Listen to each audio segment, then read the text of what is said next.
Welcome to the Cryptozoology Show with your host, the cryptozoologist. And this week we're going to do quite the show here. I've been wanting to do this one for ages. I don't know why I never got around to it. But anyway, we're going to be doing the Lochness monster and European lake monsters, along with like some that are have a bit of landish things to them where they come up on land and go back in the lake and this sort of thing like that. River monsters and other sort of bodies of water that all the same sort of idea here, basically freshwater bodies of water or sea inlets or different things that are similar to this. And showing that it's not all waves. I've been on the water for well over 5 decades, guided for ages and all kinds of stuff, and spent a gazillion tons of time reeling in giant fish in literally thousands of lakes across North America and things like this, right? And bodies of water. And by studying this since the 60s, I can assure you that simply we're going to cover everything from the simple kind of things like the Joe Nichols sort of answer here, it's all a log, or it's a wave from a boat, and all this sort of stuff. And I'll show you that it's way more complex than that. And actually, that some of the things that we're going to show you in here, in the books there, I cover much more of all this sort of stuff, many more suspects, all kinds of things, and showing correlations as to what lakes exactly have these things and not. And I'm going to eliminate many of the lake monster lakes out there that I was on that I know the answer for. It's not even questionable to me. It's historic from my own findings, and everything else guarantees me that it's this specific sort of species, something we know of most of the time. But there is some, and there is some where no, we do not know of, and there actually is real sort of large sort of creatures coming, visiting our lakes and rivers, or trapped in them in a few cases.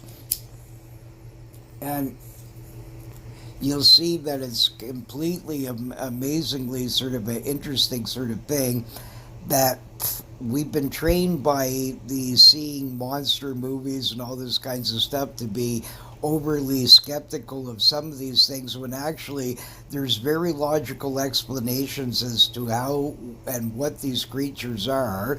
And really, we're only dealing with small amounts of unknowns. Most of these things are actually creatures that are well known to us, but actually people, scientists especially, don't seem to have this sort of information properly, and sort of deny things when it's actually quite common. A lot of the things we're going to go through, and that you're always passing it off as a boat wave. The first thing I will go on about a little bit here in a second about is that sort of thing. But I just wanted to say from some other shows there, I know a lot of times when I was saying this is what we do is we get a bunch of people, and whatever side's closest on, this is the way I pitch it. And no matter what, I'm going to pitch it this way, sort of thing. So I don't necessarily every time agree with every sort of thing across this, because it's not only, my viewpoint, it's different sorts of viewpoints out there. And I sort of have to sometimes, even if I think some of it is a bit outlandish, it doesn't matter. I'm still going to pitch it that way. And I know a lot of people don't like hearing about the corona thing, that there could be a problem with the, getting a vaccine or not, and there's both sides and everybody's arguing and things like that. But I have no problem saying what information is out there on both sides of the coin, so that way people can make an informed decision of what's really going on. If you want to be, you know what I mean, as more non-trustful of something and take your time, and you're still taking a risk. But I mean, no matter what, that would be your choice as a human being, right? And we all know in the past that many sort of things out there have occurred to us where governments said, oh, yeah, it would be safe, and instantly now everybody's growing two heads, sort of thing. This has happened thousands of times through history, right? So it could be the same thing here, where we're just going by logical sort of things here, and people claiming they're experts when the thing's only been around for a few years or so. This is hard to believe that anybody could be an expert when the thing mutates every 5 minutes. Yeah, you gotta. There's going to be some people that'll understand it better than others, but the thing is that there's a lot of sort of stuff out there that may not be accurate, right? And this sort of thing. So all these things, no matter what opinions we put out there, they're just showing you that there is anomalies in lots of things and that there's other ways of looking at things. It's not all just black and white sort of thing. Like, I mean, the literally thousands of ridiculous sort of documentaries on the Loch Ness monster so far that I've ever seen, the vast majority of them are not covering in what really is occurring here. And these people have never been out in the water, obviously, most of them. And they really, a lot of this stuff is not right. The way they pitch it, either you're going to have a science group, like a bunch of Mr. Nichols and stuff, and they're going to pop out a log. They're going to say that each photo was a wave and all this kinds of stuff. But people that actually really been out on the water and been and seen all these kinds of things, they could tell you that no, that's not really, this particular photo is not a wave anomaly, that actually is a physical sort of object in the water. They could go that far. You couldn't identify most of these. Sadly, many photographs are really far off, and because lake monster usually doesn't pop right beside your boat, although they do, and sometimes they attack your boat. I've interviewed witnesses and actually had a pretty few bizarre stuff happen to myself over the ages, where there is animals, especially at night, and things out in our lakes and rivers and stuff that do get curious and may actually sort of or not even notice you as you're floating by and bump into your boat and this sort of thing. This has happened quite a few times, but still there's a lot more to it than just simply a wave or a duck or these kinds of stuff. And we're going to go through all the kinds of things from the dinosaur like theories to all these other ones, and and show you it's way more complex than that. And for sure that some people that you've met, somebody out there claiming they saw the Loch Ness monster or the Loch Ridge monster or any of the Loch monsters, and there's quite a few. And I don't even cover every one of them here. Some of the stuff I talk about in the book, even though they're from a different country and stuff like that, I use them as to prove a fact of sort of that in these particular bodies of water, this is what's occurring in the highest likelihood, right? And way more in depth than the people's names a lot of times that didn't mind having their names listed and stuff. Some aren't. They're pretty private and things like that. A few people I changed their names, actually their first name and stuff, because I never actually, like I got the story from them, but I wanted to sort of like I never did really got like, would they want this in there sort of, and I don't want anybody being harassed and saying, oh, you must have seen a duck all day and stuff like that. So we have a few stories like that where sort of just their first name is sort of changed or something like that, just so that way they can stay anonymous sort of. But otherwise, most people don't care. Some do, some don't, right? Like, it all depends. A lot of people are worried about different things, right? A lot of Loch Ness things actually, you'll see these people that made a great sighting and were famous back at a certain point, then all of a sudden change their mind and make a ridiculous claim that now it was a merganser they saw and things like this. I suspect some of these people got harassed so much and asked so many questions and this sort of thing that they actually sort of, or another group approached them to get on TV again and sort of like this. So what they're doing is now to sound, because this is what's popular nowadays, that the Loch Ness monster must be a wave. Well, then you sort of like switch sides, right? I mean, the amount of people that are actually believe in this creature so much that have given up their life's habits and just so they could park by the loch. Mind you, I would too, but only because I can hunt giant pike and eels in there, and char and different things like salmon, and these sort of things. And also hunt the monster. I mean, it's a beautiful loch. I could do worse. It's certainly better where I'm living right this second, right? So I mean, in my mind, I could fully understand why some of these people would do this. I wouldn't, and I'd be like that guy too. I'd make be having T-shirts out there and selling statues and weird stuff to collect to help me get better equipment to hunt the monster better, right? And monster fish in there. But besides all that, though, so it's very interesting the heavy duty beliefs in these sort of things about either you're fully a Joe Nichols sort, where you think everything is explained by a duck and a log and a wave, or that another group is that I find fascinating. They all believe that the most stupidest documentary. I mean, they almost drive me into the point of lunacy of listening to these people talking when they obviously have no idea about water at all. Right? And I mean, there's literally thousands of these documentaries where they any lake monster seen somewhere else immediately was a copy of the Loch Ness monster, and that they're getting it in the bandwagon, and Nessie must have moved there, and how could Nessie have appeared now in the Missouri River? These are stupid, stupid, stupid statements. Stupid. Most of the things I'm going to cover here, I'm going to cover lakes that had histories way before Loch Ness.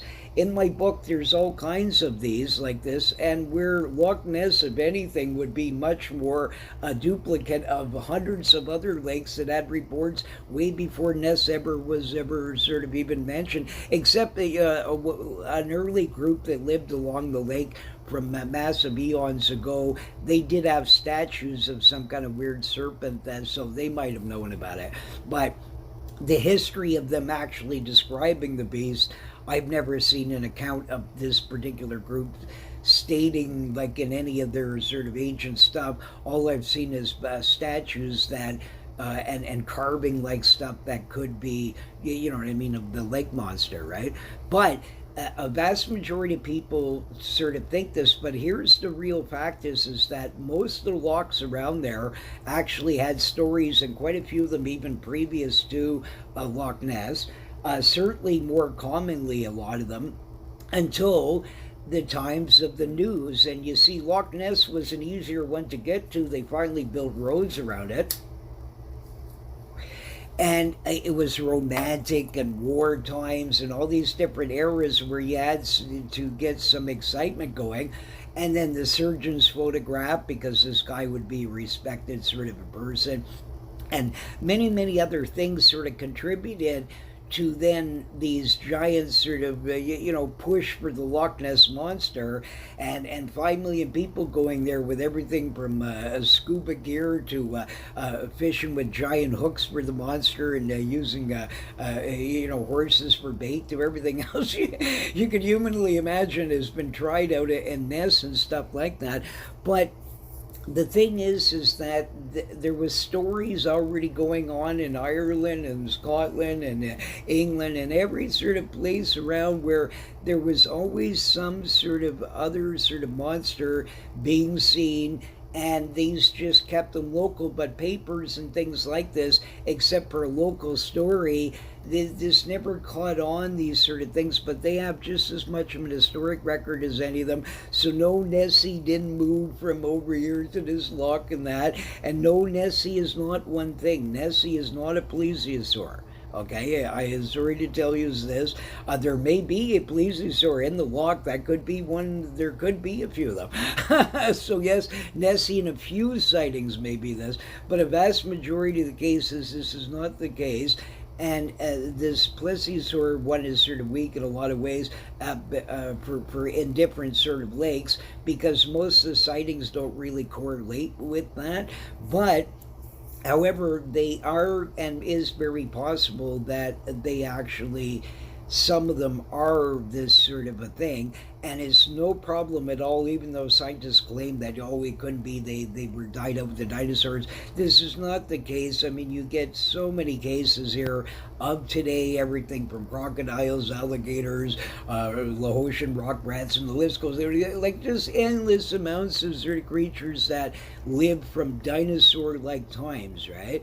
So it's extremely feasible that actually there's hundreds of others out there that we just haven't nailed into yet, and some of them are quite big, right? And this sort of thing, and I'll show you even a sea monster later there, a real one, and this sort of thing, and we're going to cover all kinds of giant like things, of eels to seals to all kinds of different things, and we're going to cover the exact sort of and the fishing in these sort of lakes, and that yes, there is food in there for these sort of monsters to visit a small sort of amount or to be trapped in there, and it is feasible that some of these things that are said are true, but it's not as simple as it's a plesiosaur. It's not as simple it's a sturgeon. It's not as simple. It doesn't work this way. And all these people need to sort of understand that and stop pitching just one theory because there is no such a thing. The Lochness monster you'll see is a lot of things, right? But he does exist, and there is unknown sort of animals living and visiting either in Loch Ness permanently or they visited somehow, and many other lochs around and lakes and river systems worldwide. And science just should stop sort of like talking so silly that it's a log every time and this sort of thing because it's totally incorrect. I'm going to go through everything in that book there, showing all kinds of cases that correlate, proving this, that these things occur, and much more in depth. And this is going to be a very light presentation, but about Europe. I'm going to do many more about Europe, but I am going to show you a real lake monster, a real one, guaranteed. This is a real sort of thing. And any scientist, there is no way that a creature this size, any scientist, ichthyologists out there, marine biologists, anybody out there, if Jacques Cousteau came back from the grave, he would fully agree with me, I guarantee you, that no creature that he could think of could fit what you're going to see on these sort of frames in two different sort of lakes I'm going to show you. So you'll find this fascinating. And guaranteed there is sort of some weird sort of things out there besides all that. So but I am in that book going to clear out tons of lake monsters so we can eliminate most, showing exactly what's causing them, how this occurs, and these sorts of things like that, right? But anyways, this is just my love for my ancient relatives and things like this, and I know that my great grandmother, my grandmother, my mother saw large anomalies in a lake here in Canada, and there's no possible way I know these people. They did not lie. So since the 1960s, I know 100 billion% sure that at least in one lake at that time there really was some kind of monster right? And a giant snake in the lake as well, and this sort of thing. And so I know back then that by being around these people my entire life and not once ever having them in a lie of any sort, and refusing to lie for anybody, even if you offered them $1 million, they wouldn't do so. That's the kind of characters they were. And so all of these people saw the same kind of giant anomalies in this one lake, and this sort of thing. And my mother actually saw in another lake, camping a very large snake as well. This sort of thing, and the fear, if you saw these people, of me going near this water and getting out on boats in it, they were petrified every single time, and was completely convinced that I was going to be eaten alive, sort of idea, right? So my mentality on this at an early age was that there must be some things out there that we're not understanding, and that it can't be all just a wave, and that sort of thing. But I went out to prove this, and I sort of started going around these different lakes, and I used early depth finders, splashers, old green box, red box, that sort of stuff. That I had paper graphs and these sort of things, and went around to all kinds of lakes, from Lake Megantic to the Gatineau River monster. Doesn't matter. I cover all kinds of different places where I hunted and sort of tried to find any witnesses I could. These kinds of things like that, old newspaper historic accounts, but searched the areas and tried to see what kinds of fish was in it, what's going on, like could feasibly something like this occur, and these sort of things. And I did run across some pretty weird things over the ages. So, well, I cover all that sort of stuff in there. But anyways, we'll get on with the Loch Ness monster here. And first, we'll talk about that. There's some quite good bit of fishing in there. You got ferox, which are sort of like a distinct species of sort of brown trout. They feed mostly off of like Arctic char and that sort of like char, landlocked char, these sort of ones, but they're considered different than a regular brown trout. Got quite a sort of a spectacular fish. I'd sure love to catch one. I would love to go to these lakes over here and hunt a giant monster horse-haired eel. That would be the ultimate sort of a scrap in the universe. And I'm completely convinced that with the size of most of them reported, that with the right sort of equipment, you could possibly do this, and that sort of thing. And solve this sort of mystery, right? At least of that sorts of kinds that are being seen in some of the lakes here.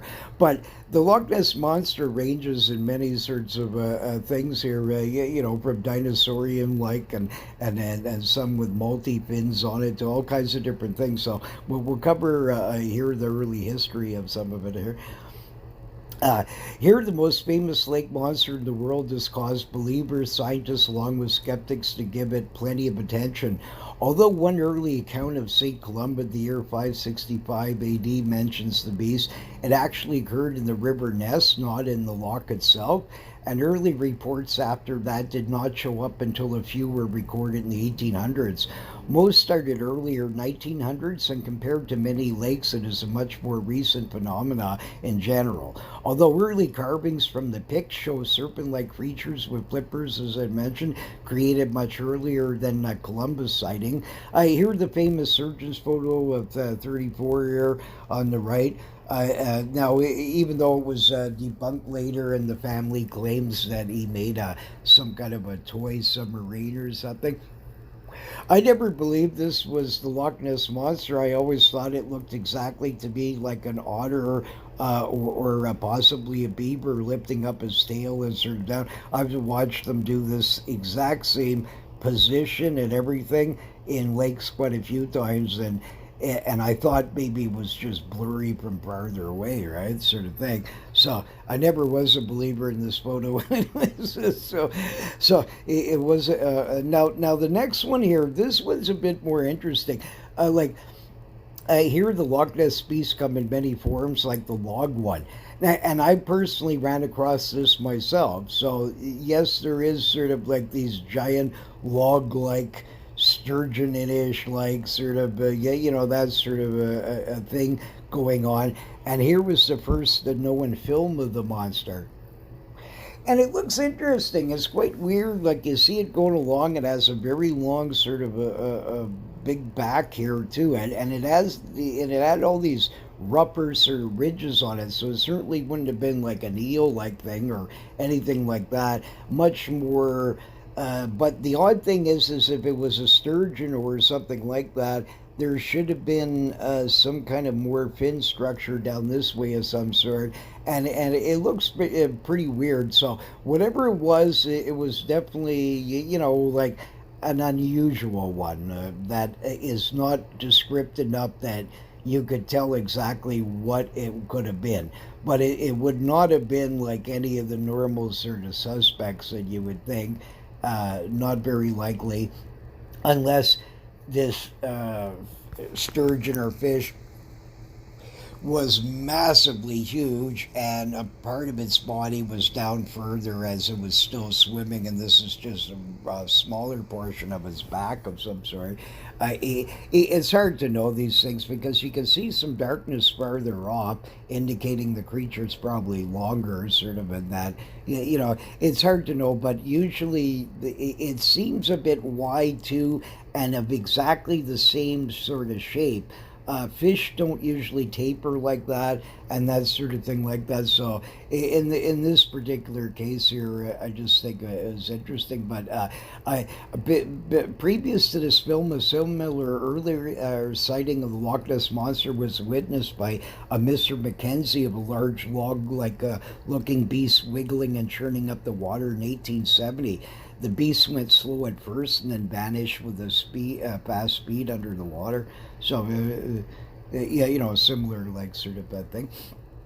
Loch Ness monster has had now over 1,000 sightings. Some claim up to about 10,000. Actually, it all depends on the sort of their sources and stuff like that. But I'd imagine for every person that has seen it, 5 wouldn't want to talk about it to 10.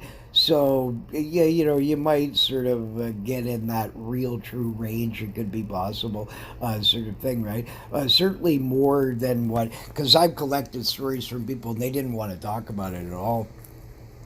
They seem to be sort of some people are sort of like really worried they're going to be made fun of or different things like that. So some it's hard to get out of them. So let us look at some early reports here. In 1934, a Donald Fraser of Inverness and a woman hockey player saw the beast. It was like 20 feet long at least. Town clerk Harper Smith and his son witnessed the creature back in the 40s. He was a skeptic, but was out with his son and watched the creature from their boat about a mile off for about 15 minutes and looked like a prehistoric dinosaur. In 1936, an Alvin Chisholm, former mayor of Morris, Manitoba, while on vacation, saw the beast while motoring along the loch. He said it was about 30 feet long and it had a great neck and a head like a horse with possible hair on it and moving like a horse. It was it was up on the surface for a few minutes and then went down. In 1954, a sonar reading on a graph showed a strange creature with an estimated 18-foot tail, small head, with a thick main body appeared for a Mr. Anderson along with his bunch of crew, along with a bunch of crew members. Right, so another interesting sort of one there. I actually picked up in Muskrat Lake and some other lakes extremely large anomalies on the graph. Different ones over the years, and I mean really huge, where these things were coming in and out of the screen. They were alive. It wasn't a log or anything like so. Pretty weird, right? So these are one parts of the pieces of the evidence where there has been some of these picked up. They're quite interesting. Another witnesses around that time found large tracks in the sand of seemingly an 8-footed beast. In the fall of 53, swimmers saw 3 large humps going across the lake. So another interesting account there. Here, this early photo of the monster taken by Hugh Gray in the 1930s for sure was not a wave and oddly looks like a huge ray. More about that later. Now, a lot of people claim that this is a dog and a wave and this, I mean, come on, really? Right? You can see in the front here, this thing has some kind of eyes there. And he has a facial sort of structure, and that fin is sort of ray-like and that sort of thing like that. So whatever it was not a dog, it's not a wave, and that guy actually did take something unusual in that water, and the fin structure is more to me like fishish to whalish, like that sort of a thing. Even though I find it much more looks like a large skate or a ray or something, because it's very even. You can see the width across on all the sort of sides and this sort of pointy sort of fin here. It could be that the ray's other fin was pointed down and going in the water at that second, right? So and I know a lot of people would think, well, how could a ray get it? But they certainly could.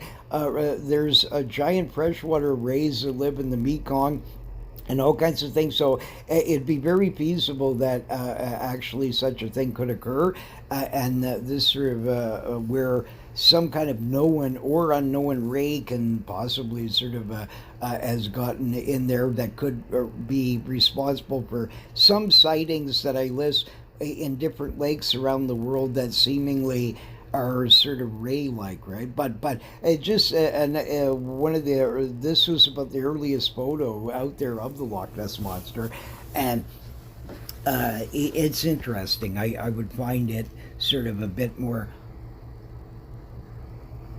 even though people make claims it's a wave. I've never seen a wave like that in my entire life. I don't believe it's a wave, and I do not believe it's a dog or an otter. It doesn't. The fin structure here on the left hand side is very sort of, yeah, you know what I mean. More you would see anything from a dolphin to a whale to a fish, but very smooth like. And so it's interesting. Anyways, I'm more of a fan of that photo than most people are. Now the next one I'm not a fan of, but the upturned boat variety. This photo, although many debunk it, shows the typical large hump stated in numerous reports, which, like I said myself, personally have ran across this, but I know this is an extremely common one of just like a large humpish sort of back, right? And so these sort of sightings are fairly common. An army officer I interviewed in early 70s was over in Scotland back in the 40s and was tempted to blast the monster. He was riding along the north end of the loch, and the loch was dead calm. He then saw a great hump rise out of the water and watching fish flying in front of the hump. He then saw a great long neck come out of the water with a fish sideways in his mouth. Yeah, and the funny thing is he would drink and tell my mother some of these funny stories over when he through the war and all this sort of stuff. And every time he'd talk about this sort of his sighting of the Loch Ness monster there, he said, you know, I was tempted. He says I wanted to get my elephant gun because he was stationed over at one time over in India, and he actually had a real elephant gun. So this guy was gonna go back to Scotland. He wanted to. He kept saying he was going to go and visit it one day and bring back an elephant gun and blast him, right? So luckily he didn't. Anyways, but. A very interesting tale. And I mean, this guy would get smashed and tell us a similar story each time. And I mean, it sounded like as if he really did see something in the loch. And being a sort of big gamish hunter sort of guy like this, you know, I suppose he would might use an elephant gun. And certainly, at least you'd. I mean, if the monster was there, you'd have a better shot of solving the mystery with an elephant gun than the typical 22s and stuff like this, right? So, but that'd be terrible, and you certainly wouldn't want to shoot the poor monster. In fact, as far as I know, there's actually some law that you can't actually sort of harass the monster, right, or something like that. Anyways, I think there's actually is some law, or at least some guy in the legislator was over in Scotland was trying to get that passed at one point. Anyway, can't blame him. They have the same thing for Bigfoot in Skamania County in Washington. It's legal to pester Bigfoot. And anyway, sort of right. So, I mean, interesting, right? But it's interesting that enough people out there actually believe in this, right? That to even sort of push this in a legislator sort of way, right? Obviously, you know what I mean. And you wonder too, like governments and stuff like this. I've wondered, like they would have, you know what I mean, like my friend here when he was, you know, patrolling around there and that sort of thing. The same thing, they would probably have like all sorts of army and sort of things like that. I mean, some of these people might have been stationed around the lock, patrolling, doing this and that over the ages. I wouldn't doubt if there'd be some sightings from them listed in sort of some kind of army like or navy and different ones, right, that may, you know, use the area for practice or any kind of thing, right? I wouldn't be surprised. But just another sort of interesting sort of a thing out there. There could be other sightings, and a lot of people just don't want to sort of, like I said, mention these sort of things here. Here, this early photo of the monster. One thing, it's not a wave, however, it matches a known species that we'll talk about later. Large fins or flippers are in many sightings. In 1933, a couple, George Spicer and his wife, while motoring along the loch, the creature crossed the road in front of them. It was about 4 feet wide and about 25 feet long with a wavy long neck. It seemed to have no appendages. So another interesting sort of sighting here. Here in Scotland, here's one of the earlier sort of reports. Arthur Grant, he was sort of biking along, right? And he was a veterinarian student, and he described the creature. It was about 15 to 20 feet in length. And you know, and but look, it's interesting. His original drawing, what he made was for that, and he said that it had sort of more like feet like sort of thing. But then other accounts, they had showed him with flippers, right? And I think that this also influenced the uh, plesiosaur sort of movement too, because of these early sightings and papers blasting them in different ways, sort of, yeah, you know, started getting people that even if they are seeing a monster, it could be that they're now sort of, you know what I mean, adding a little bit to the monster, right? That they, or this sort of thing, like where you get this sort of idea, eh? So it's interesting, but just another sort of like thing here where his original drawing is certainly different from many of the newspaper depictions, and then, yeah, you know what I mean. You sort of get this influence, right? Lochness beasts here, more here. This photo claimed to be of the monster. Some are more like lizard to dragon-like. Back in 1933, a big game hunter found tracks along the loch, and later it was debunked, said to be made from a hippo's foot lamp. So back in the early day, they'd make these sort of like weird ones, you know, like strange ashtrays and all kinds of stuff, and they'd put like a shark monster tooth on it or any kind of weird thing, like these kinds of stuff to like us for tourism, right? So this, what this scientist guy had claimed that he had found it later, and it matched up with some kind of a hippo sort of a foot, and that it was, yeah, you know, just some kind of a lamp, and so the guy went around and put that into the ground, right? So again, some of these things were ignored a lot in the early papers. They sort of like they cover over quick with new stories, and people started getting already this dinosaur-like idea that it must be, you know, a living plesiosaur, or some thought it was a mosasaurus or different ones, right? Like these sort of things, right? But here, like they come in many forms. This Loch Ness beast. Here, this one is dragon-like, more scales, rougher texture than most sightings. And now, but here, I have a problem with this sort of photo. I would suspect it's fake, like some kind of prop. Uh, every time when I've seen any sort of animals, it doesn't matter which ones and that sort of thing like that. Uh, they don't typically sit this high up in the water column when they're just sitting there. You don't see any disturbance around it whatsoever. But I mean, a styrofoam like sort of one or any of these sort of things just floated up there like that. You carve that shape out and that sort of thing. It would float higher in the water column like you're seeing on here. Now, it could be. I mean, I can't 100% say that it's not. there's not enough information to be fully dissect this, but in my experience, usually real lake monsters or any of the other sort of ones like this, the yes, you might get a giant hump way out of the water, but the main body itself typically is like lower in, and then just its back is rising, right? And he's sitting there and doing stuff. But I'll show you and where clips from a real film of a sort of unknown sort of animal. I don't know what it is. It's certainly not any of the ones I could use as an explanation, and it's certainly not a log.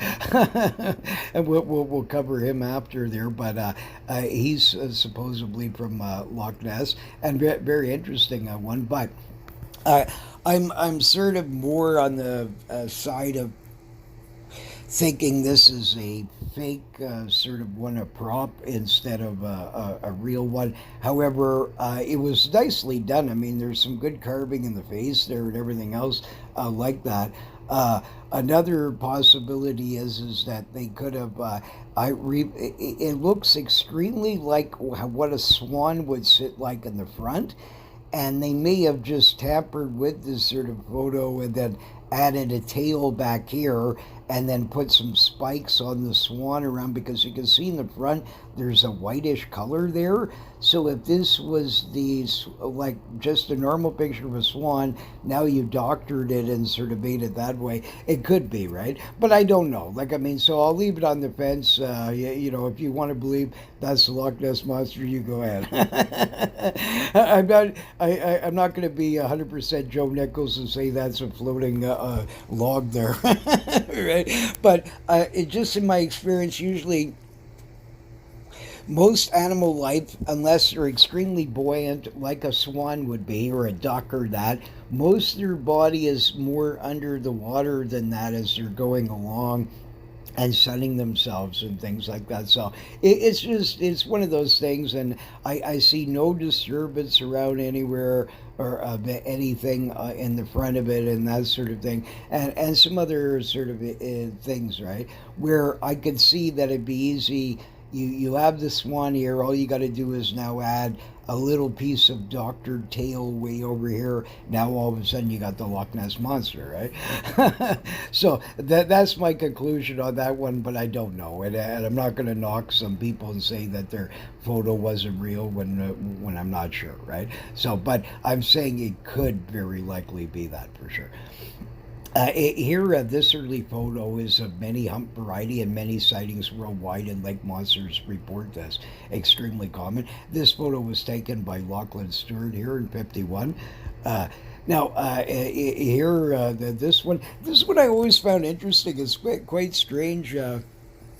I've heard everything from people claiming it was some kind of plaster scene to all kinds of stuff, right? But I mean, there are pictures that they sort of then showed to try and match this doesn't sort of add up. So I mean, it's hard to know, right? Like, I mean, there is, at least in this one, this is before the Photoshop times and stuff, there is sort of a disturbance here where the creature's neck is lifting up and a little bit of stuff there. So it's weird, though. He's very camelish, like, right?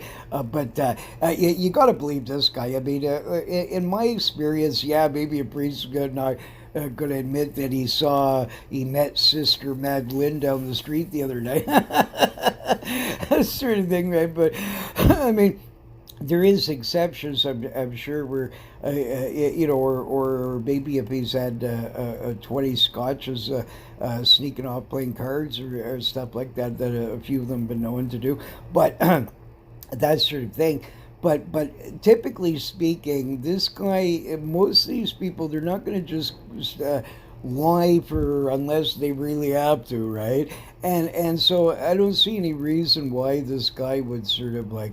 In my experience, like I said, the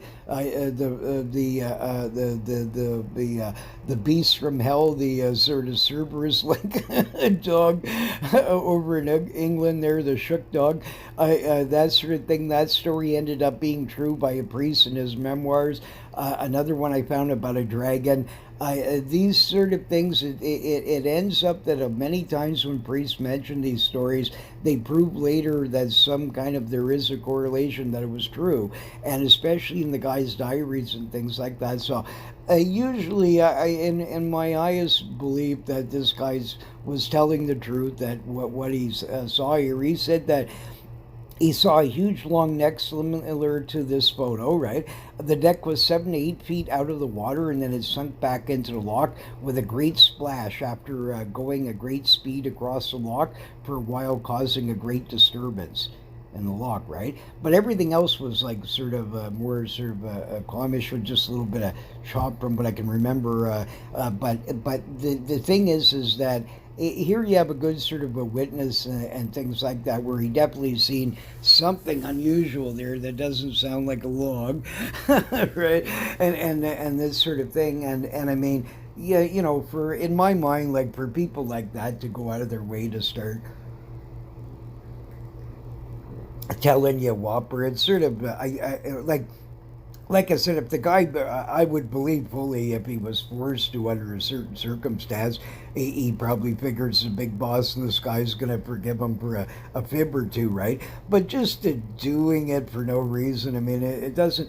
Plus, it makes you then, like, I mean, even if you're in the Christian way, then of course, then people then are sort of suspect of what you're saying. So now you're preaching in church the gospel. Well, then you know your validity is high, right? Because you know he saw a lake monster, right? Like you see what I mean? Like so, we've been trained sort of to believe that these things are fanciful, but I mean, for thousands of years, priests in their memoirs and stuff mention sort of things, everything from dragons to all kinds of stuff, where the odd individual has seen these things, and some have been proven to be fact later, right? So this is the thing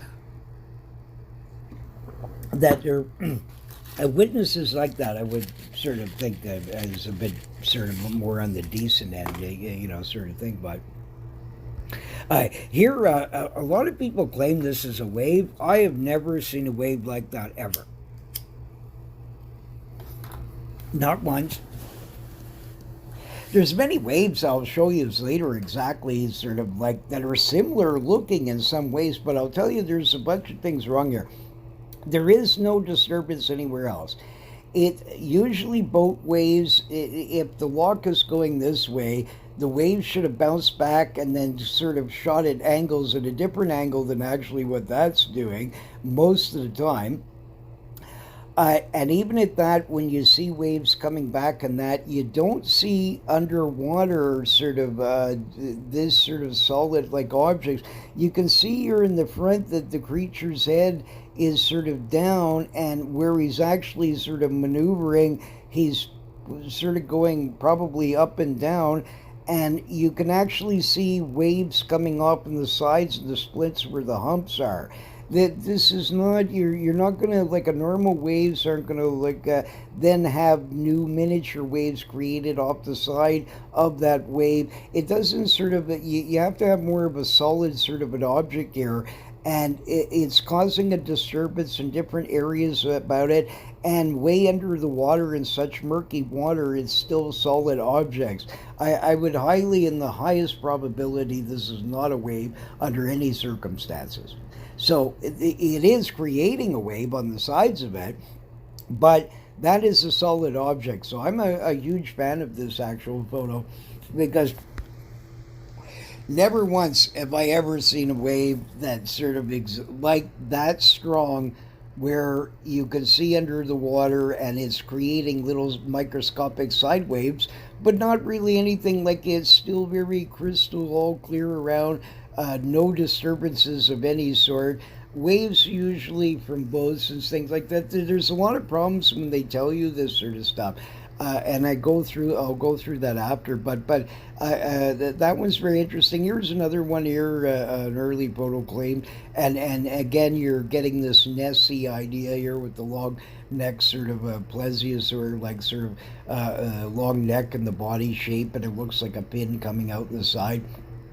But again, you see no disturbance whatsoever around it anywhere, right? Which, you know, it's a bit weird, right? So this one you do, and this one here could be some kind of prop or other different things, but this one is not. And this one here is definitely to me evidence of some kind of large animal making a disturbance there in that lock. But I'll show you later how real waves sort of what they're looking like, and you compare that to that, and you won't see sort of they all create waves, and yes, you're seeing a wave, but the real waves are here on the sides of this thing and the commotions of this stuff, but that's a solid sort of objects there. They're not waves. And very equal tapering across. It's very gigantic eelish like to any sort of thing like that. It's hard to know its width because I mean it could be that it has a long sort of back ridge, and it could be that there's way more underneath it that we're not seeing, right? Because Ness is very dark and that sort of thing. But here in 1977, Anthony Shields. Now, this guy's well known in the cryptozoological world, sort of some interesting tales or two, sort of stuff. But since I don't know him, I'm not going to call his photograph a fake here. But again, you don't see any sort of like any ring, not even the slightest disturbance, right? And this sort of thing. And now here, this one here, William Jobs, after 45 years of trying, this guy was on the lock for 45 years trying to get this creature on film or photographed it, and finally he photographed it.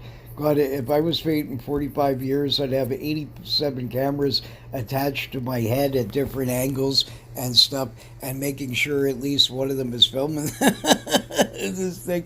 Because I feel sorry for this guy if he actually really did get it, and because again, you see no disturbance whatsoever. It's interesting though. It'd be a very strange log if it was a log, so I would cut that out as a higher probability it's not one.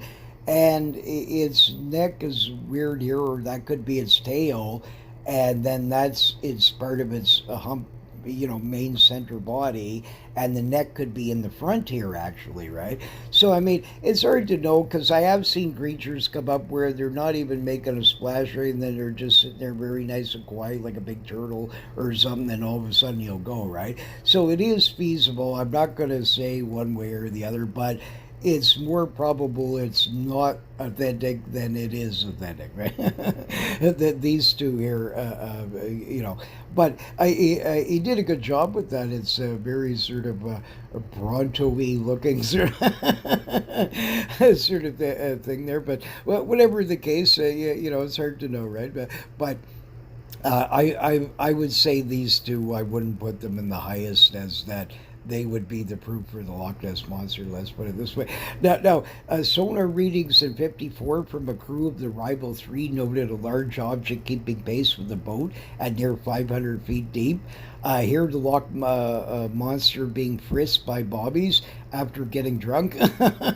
So you can see him here, the poor Loch Ness Monster. You see, the bobbies know how to deal with the sort of drunks. You see, like in some of these videos online, the poor drunk guy's minding his own business and he's talking stupid, and all of a sudden 20 goons are on him and they're beating the crap out of him. They got him, lassoed and everything else, right?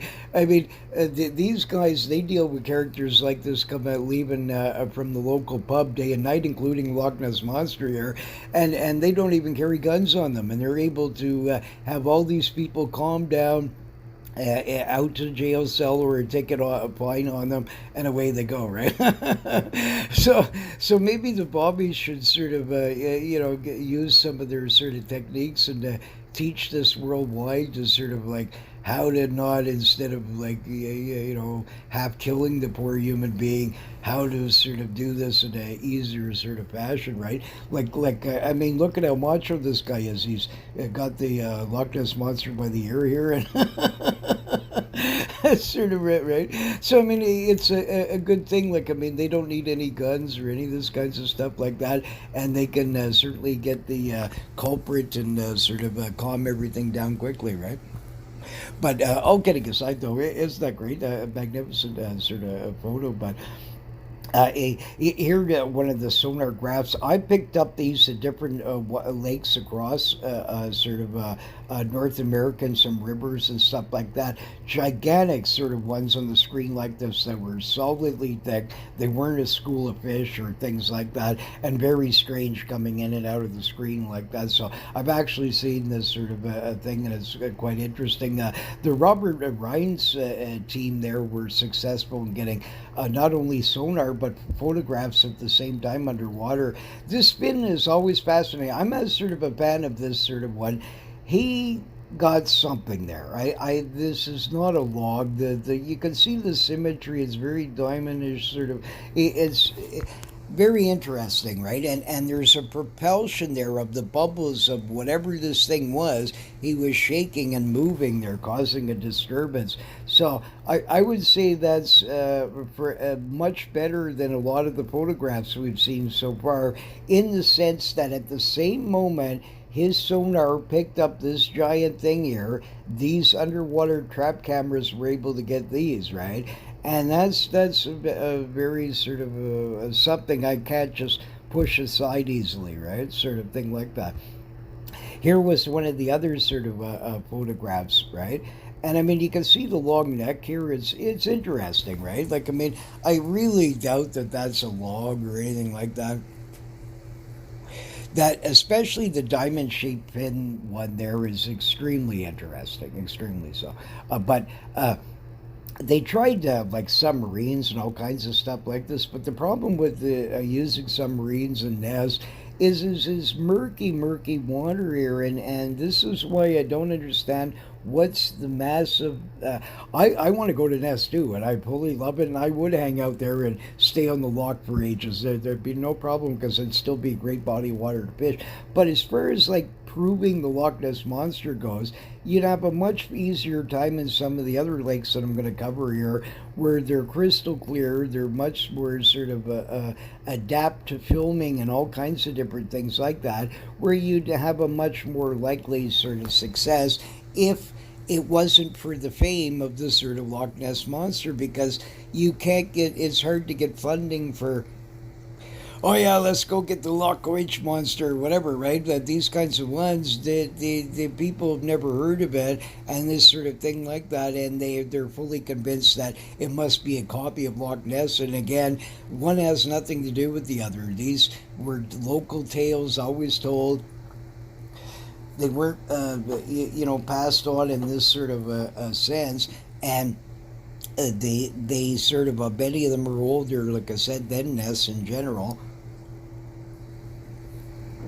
and all across not only Europe but North America and pretty well the world. Similar, like sort of, we're all, each body of place has sort of at least a certain amount of unidentified anomalies that are going in or visit sort of the lakes, right?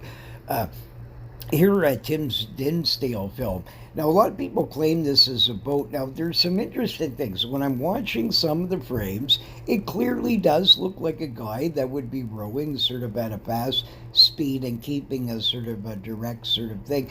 But then other parts, including one where it looks like the hump is sort of coming up from out of the water, and the estimates of it being like sort of 10 feet long and about 5 feet wide, sort of. That's a bit weird of a sort of a shape for most typical sort of rowboats or anything like that. You'd think it would be a little bit bigger, sort of lengthwise, and also there's. It's very strange because there is a couple of clips that it reminds me of a boat, but then other ones it does not, and so I sort of. I've always been sort of perplexed by this one, and I'm not gonna.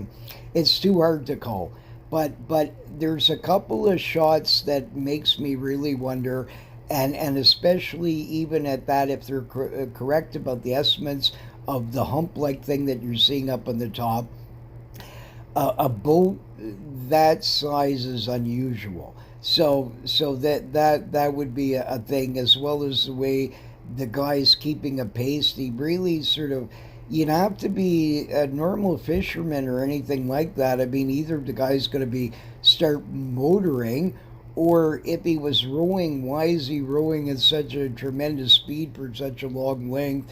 For what reason, when it's too fast for his normal trolling or any of these sorts of things? And there's some weird things that doesn't look like normal boater behavior to me either. So it's hard to know. And also, like I said, a few frames looks like the things coming up out of the water. So it's one of these things. It's always going to be argued about. Now, for sure, this was not the real Loch Ness monster. This was from an early movie, right?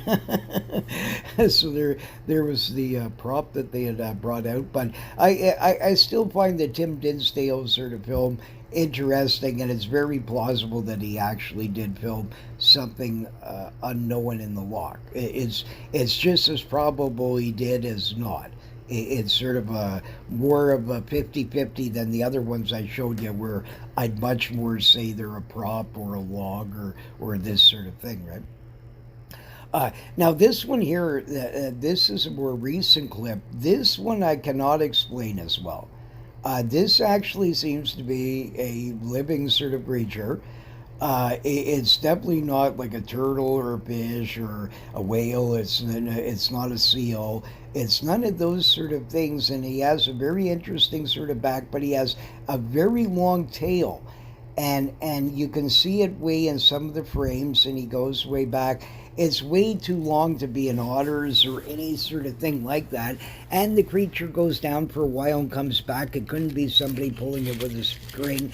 It does a lot of intricate maneuvers that sort of thing like that. It couldn't be a bird of any sort, and that sort of thing. So it is actually an unknown sort of anomaly in Loch Ness, and actually one of the best sort of evidence pieces you can find, if that truly is Loch Ness. That's what they claim, but I can't verify that, so I have no idea.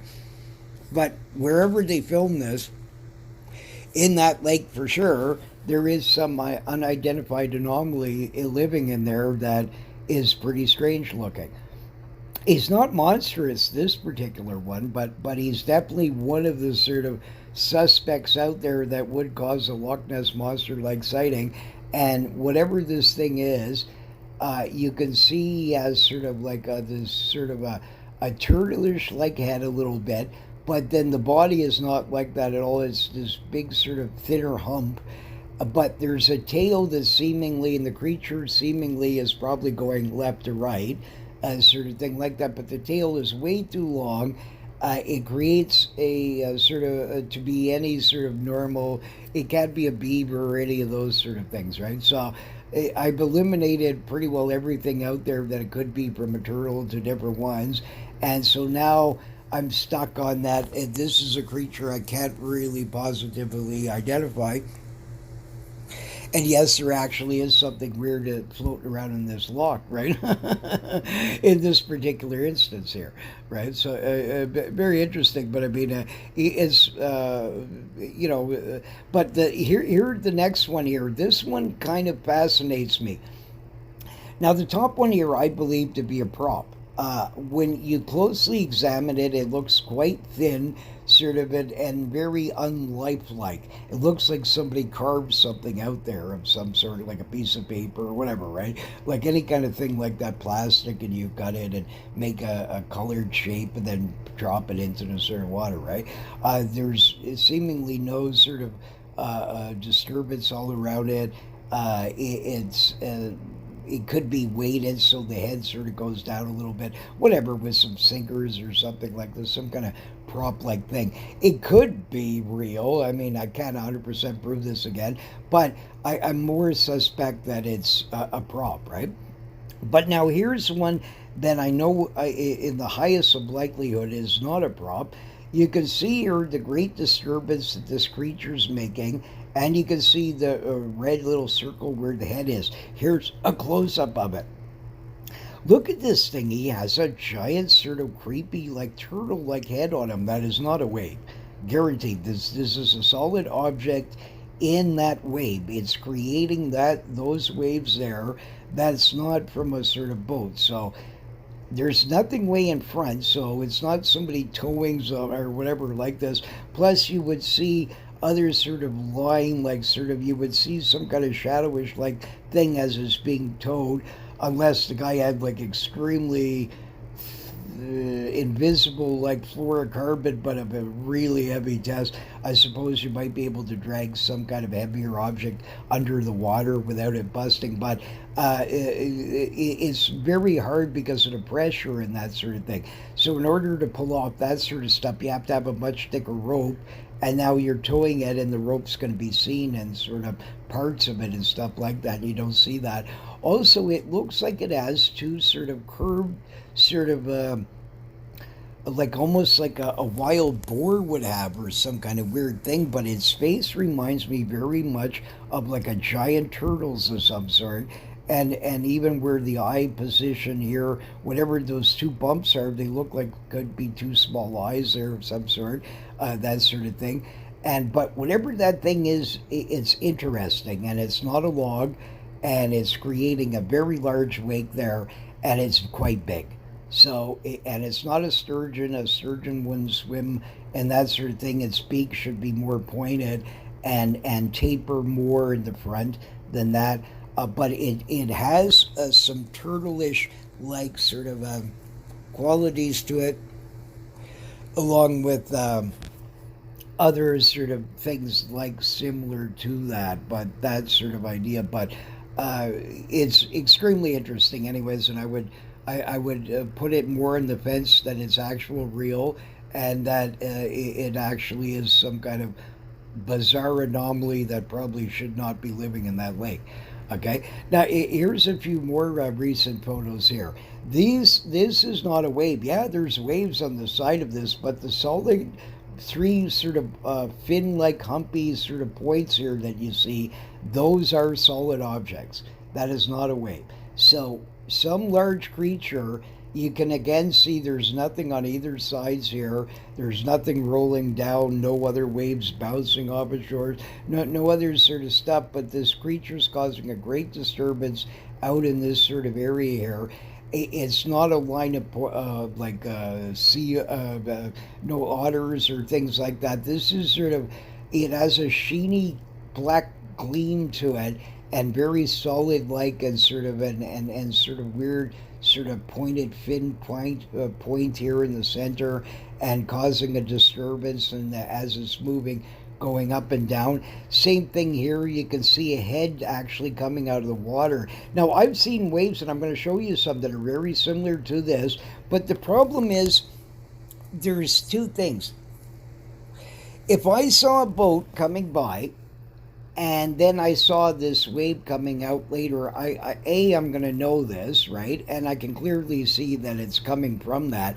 But when I tested these, what I did is I carry with me always a great big heavy sinker with a sort of a floating bit of a thing on it, where what I could do is I could chuck it out if any time I wanted to test to be sure that what I'm actually seeing, there is a solid object there. And a few times I bounced into something, and actually bounced over a whatever it was out there.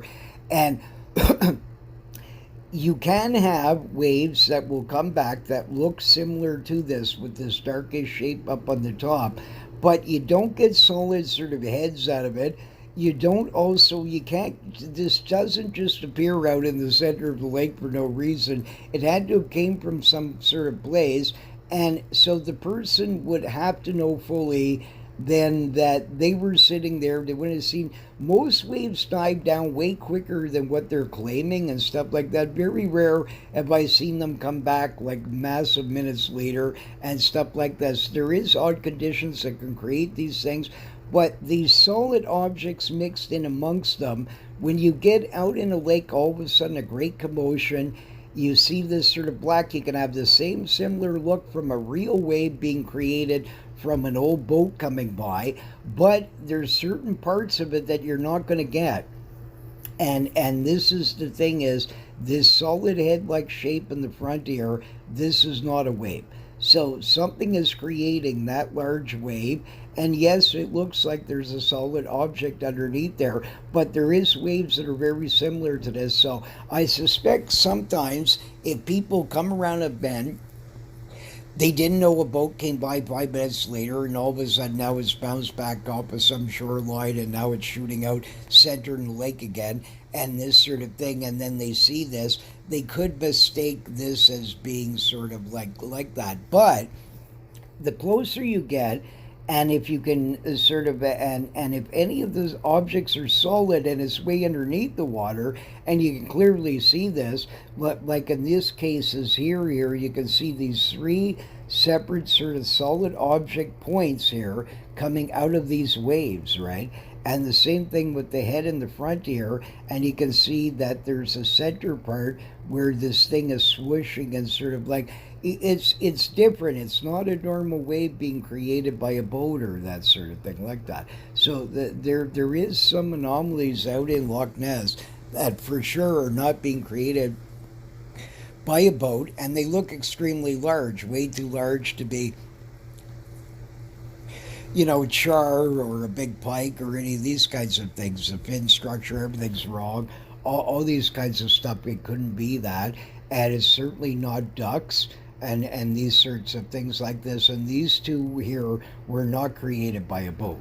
So I can tell you that much, right? So now here two more recent photos. Here's another one. Again, it looks a bit suspecty. Sort of, it could be just some kind of cutout of some sort of thing like that. But at the same token, I can't 100% prove this one way or the other. There is one funny thing I noticed, that there's a white sort of disturbance on the sort of midsection where possibly the back fin might start, and that's kind of weird if it was a prop that appeared all of a sudden. But I mean, it's again a 50-50 where I certainly wouldn't conclude it as massive sort of evidence for it. But this was in 2016, a witness saw this green beast rise from the loch, and it looked after closer to look to have a serpent-like head. Right, so there was another sighting in 2016. So they continue on and continue on and continue on. I don't really like. I'm more interested in the sort of photographic film sort of evidence, because a lot of people, when they're sort of seeing things, I mean, I believe they're seeing something quite often. But a lot of witnesses may add little features to it that they're perceiving that may not be actually accurate. So I'd prefer to look at sort of more photographic evidence of it when possible, to then sort of get a better perspective of what really that they actually saw, right? Sort of thing like that. Now, here's one you gotta believe in. This adorable young lady, Charlotte Robinson. If you saw her, the smile on this girl's face, this girl, I have to believe her. So, within about 50 feet from shore, the monster popped his head up here. I said hello to Charlotte, just like my buddy old George.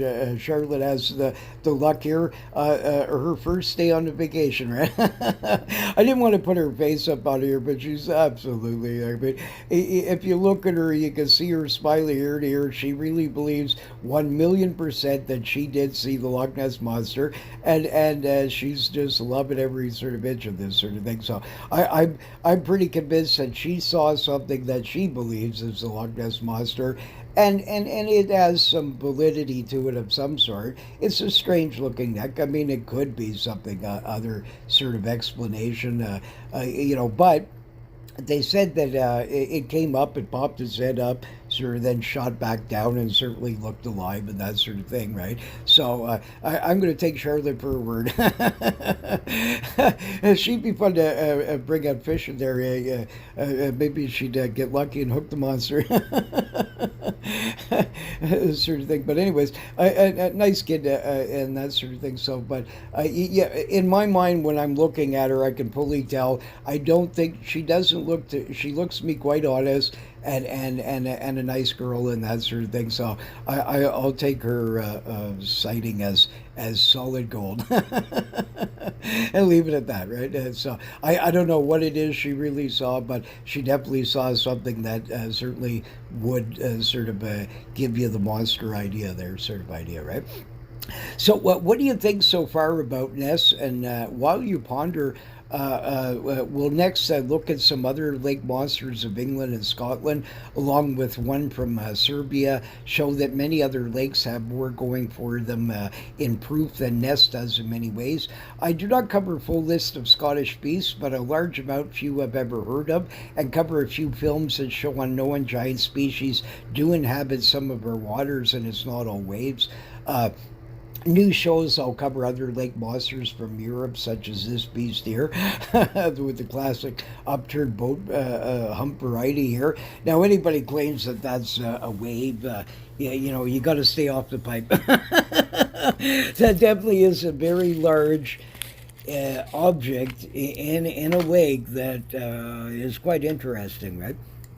Causing a disturbance way too big to be any known sort of typical freshwater like sort of thing, and that sort of stuff. But we'll cover him another time. So first, we'll start off with Loch Arkage, located in Lochbar, Scotland. It's roughly about 12 miles long and depends on source, at least around 300 feet deep. The main water suite is the Dosari and Penn water systems. Horse-haired eels, seals, giant eels, buried treasure as well, guarded possibly by the monster. One early account of the beast was by James Harris, the defense minister for the Queen. In his memoirs in 1857, he mentions his stalker saw the beast twice in local spirit. Both times he saw it in the morning with no ripple in the water, and he said it was not a seal or fish, and the shape it had was the head of a horse sitting still basking in the sun. A young boy also saw a similar beast. Another account in the mid 1800s mentions about a hairy gray colored beast the size of a bull. It was a quadruped and had a face like a bulldog, sort of a thing, right? So, and it's got great fishing in it for brown trout, eels, several other species. Look at how beautiful that is. I would kill to fish on this lake. All of them, man. That would be. I would love more than anything in the planet to go hunt monsters on all these lakes, but then also try and hunt the monsters, right? And sort of stuff like this to prove that sort of one of the theories that I'm going to cover here, that these things actually do exist. There's no question in my mind at least one type of monster out there exists, and several others that probably exist in the highest sort of probability here. But we'll continue on. But it's not a pretty place, eh? Here, Loch Ascent, roughly 6 miles long and depths near 300 feet. It is not it's not that wide, roughly about a half a mile max in width. Giant horse-haired eels, seals, has great fishing for sea trout and salmon in it. In 1920s, a large eel with the head of a horse was witnessed by 3 fishermen while out rowing in the loch. It rises to the surface chasing fish, making a commotion in the water. Its head came above the surface, trying to snap at fish. It was dark silvery green in color and had the head of a horse with spiky like hairs. They said it was slightly larger than their boat, 15 to 20 feet long, and swam side to side. So fascinating, like very evilish, like. And there's other accounts, but I don't go through a ton in each one. I just wanted to cover to show you that, you know what I mean. The Loch Ness isn't the only one, and a lot of these would be way easier to sort of hunt.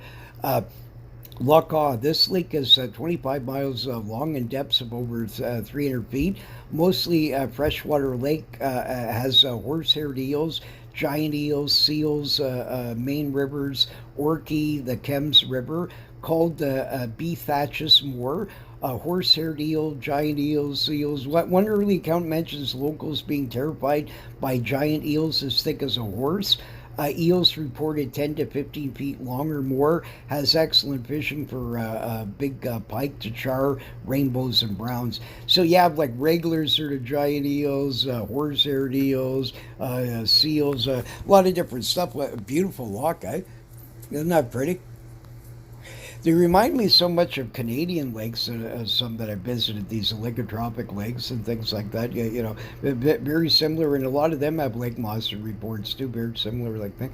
Uh, Here, Loch Curasac, minke whales, sharks, giant eels, seals, dolphins, basking sharks, along with a few other species of sharks. You had a freshwater lake, right? So, isn't that beautiful? Look at that. It has access to the sea, and this is sort of one of the things, right? But nevertheless, it proves that all kinds of saltwater species have no problem visiting and staying in there and going around, right? Sort of thing like that.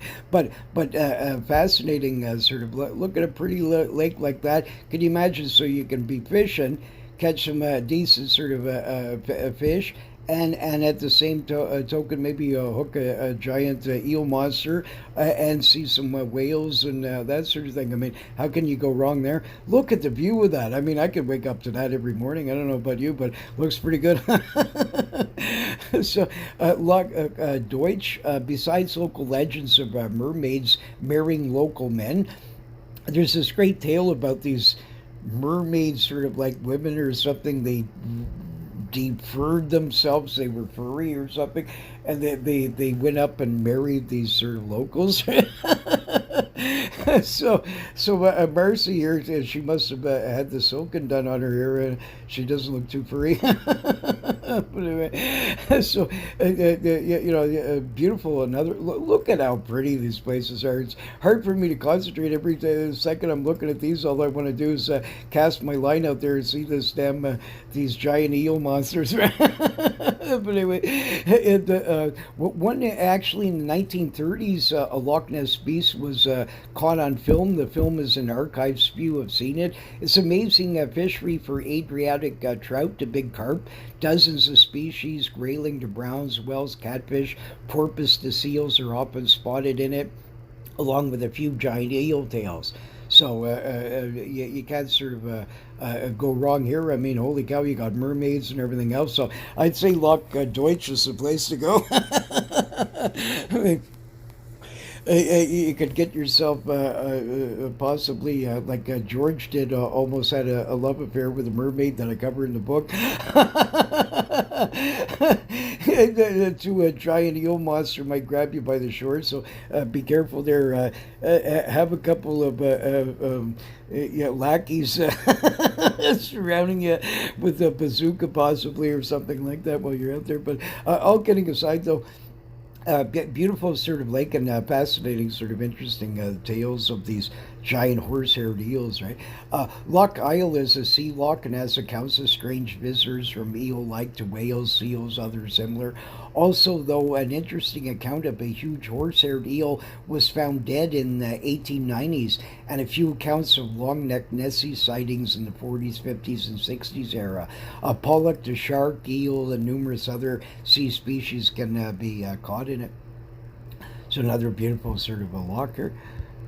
This one I wasn't able to get a picture for, but Loch Faith, or Fife, one account in 1930s mentions a long serpent eel-like creature with the head of a deer being witnessed coming up beside his boat by Kevin Mackenzie.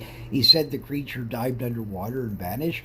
It has a great fly fishing apparently for brown trout as well. So it looks like a great place to go. So we'll have to thank Google here for their map, sort of thing. But anyways, that's what the loch looks like. Uh, Here, Loch Finn is another sea inlet off the Firth of Clyde. The loch has one of the earliest reports of a monster, a mention of a great fish with giant eyes, that when it would come out of the water, it stood as high as the mast of a ship. Its head had some kind of crown-looking horns on it. Another sighting in 1949, and Mr. Talbot and another witness saw a great serpent 25 to 35 feet long. It had a white face and a long neck. It has a good fishing for it for dogfish and mackerel and things like that. So, and several other species. Uh, Here, Loch Garden. This lake has a very bizarre cryptid that is bull-like creature, jet black in color, has a large horn and a mane. One account of a man fished for the beast with a lamb and a giant hook. He dropped it in the center of the lake, attached a line to a huge boulder. A sea trout, salmon, eel, pike can be caught around the loch. Now, get a load of this in the morning, and this actually happened to me, and I write about it in the book. There, the giant boulder was actually ripped into the lake, right, by whatever this creature was that had grabbed the poor lamb, right? So, but I mean, very interesting. Nearby Loch Malachi, I'm not sure how you pronounce that. A strange head with horns was seen swimming across the lake and then went down in the 1960s. So this sort of this there's this other Lake Malachi is apparently very small. It feeds off of it somehow or something. So obviously the creature could go into both sort of bodies of water, I guess. Here, Lake Helin, Loch Isle is the arm of the sea, has reports of giant eels, seal sharks. River Lochie, which has reports of giant eels as well, connects to it.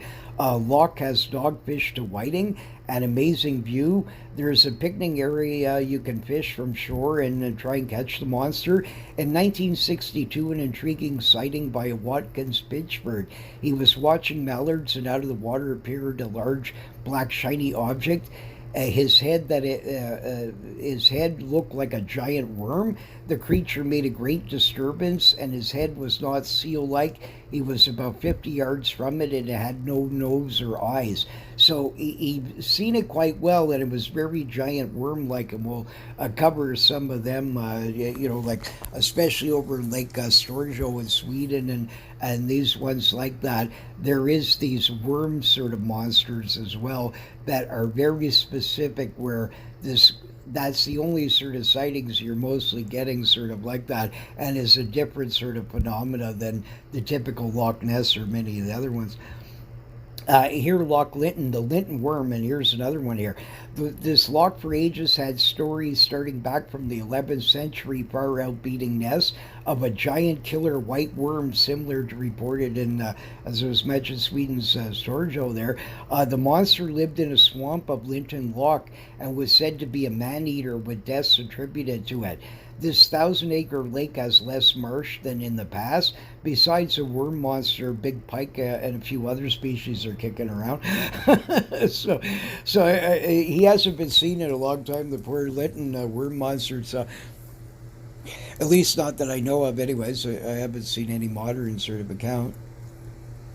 But it could be. I mean, it's hard to keep track of all these sorts of stuff like this, right? But I mean, and I certainly didn't include everything in here. Like I said, a lot of lakes I didn't even include, and all kinds of stuff. But I just wanted to give you a pretty good broad perspective that the Loch Ness monster really is just as important as any of these other monsters. And a lot of these have more probability of existing in some ways than the Loch Ness monster does, right? Lockie Lizzie. This loch has some scientific study has been done on it and a few investigations. One intriguing sonar reading in '97 by a six-man team who did a sonar sweep of the loch when they had a large object 15 to 20 feet long go underneath their boat. Then they recorded this on the first day. Another sighting in 1996, guests saw at the Courager Lodge, I'm not sure how you pronounce that, on the lake, saw a creature about 17 feet long with three humps and a curved head. One of the witnesses, she could see it close with binoculars and said for sure it was not a seal, otter, porpoise, or dolphin. The river Lochie connects, and some amazing salmon fishing along with big trout, some over 20 pounds, and large char as well. Another account, family and 9 witnesses while camping saw a large beast in the loch, a 30-foot plus on it, and Eric Robertson viewed it with binoculars, and he said it had light underbelly with a dark spine. So, pretty good, consistent sort of thing here, and what a beautiful loch! I mean, oh my God, man! So, I sort of like that one. I mean, you know, if I was going to pick some of them, this would be one of the ones more in the highly probable sort of one. Here, Loch Lomond, that this one here, this lake has a long, consistent sightings dating back at least to the 1500s. A woman was washing clothes by the lake in later 1500s, and her child was playing along the shore when a large hump appeared about 20 yards from shore in the loch's calm surface. The beast, then tail about 20 feet behind the hump, made a great splash, then the creature submerged. Another account in the 1600s in an atlas describes a great fish with fins and a floating island being seen out in the loch.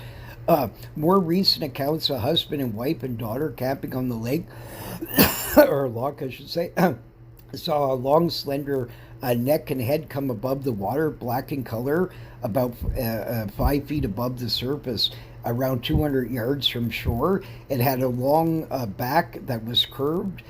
Behind it in 1980, a salmon to pike can be had in the lake with eels and a few others. Another very pretty one, eh? Very nice sort of one. Now here, this one here, I'm not even going to talk Lake Marias for ages there, Mokshalesh, they call them, right? Has had these stories for ages, and I could have included a bunch of accounts in here, but I almost don't care about any of these accounts because all I care about is that here is an actual real film of an unknown sort of lake monster. And I mean, so this way is better than any of the nest stuff or any of the other ones that I've seen so far, except one I'm going to show you later. But this one here is extremely convincing, extremely so. And I mean, this creature is not a sturgeon. It's not a wave. It's not a moose. It's not absolutely any sort of one that I know of out there. It's not a normal eel. If it's an eel, it's a very unknown species of one, right? So let's cover this sort of thing here. This lake is like 13 miles long, roughly, and a maximum depth of over 360 feet. Okay, and it has all kinds of stories from giant eels and different sort of things in it here. So here, this person picked this up, this film in recent times.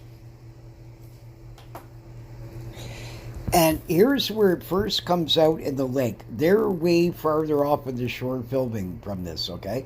Now, here you can see this sort of pipe-like sort of creature. He has like almost like dragon-like scales on him. It's very rough-like. It's not eelish-like. He's some kind of giant worm of some sort. What it is, like an actual what they used to call the great worms, right? This actually is like more of these dragon-like early tales of sort of that sort of thing where the creature had sort of these sort of like bumpish, sort of scaly, dragony sort of more of a thing going on to it. But whatever it is, it's definitely no known species whatsoever. Zero. There is none out there. No whale, no anything that I know of in this universe that could match what you see on this sort of film here. Okay, so let's cover this slowly. Okay, so first he comes up and he's sitting there. Now, barely you can see this, but you can see a white dot on the right-hand side. A seagull actually sees his back come up, and this crazy seagull then decides to come and land on the dude. Now, you can see the disturbance he's making here, okay? Now, look, he actually changes his shape. So this is not a log, okay? Right?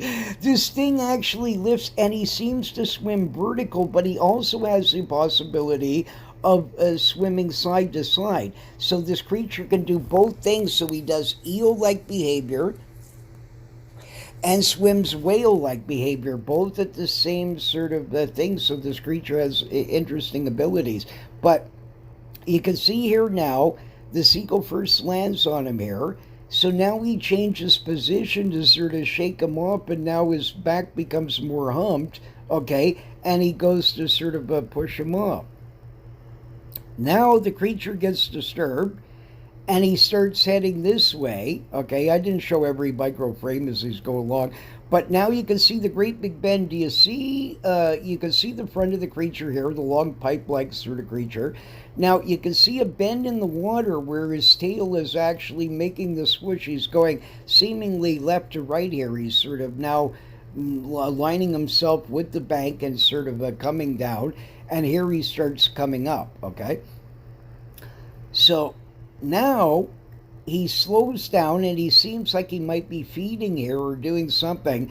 Now, here's what he looks like. Here's the closest up. There's actually seemingly odd fins that go down his underbelly every so often. Okay. He is pipe shaped, completely round, eelish like sort of shape here. He's very thin all across the board, so he's like a great snake of some sort. Dragony, that sort of thing, right?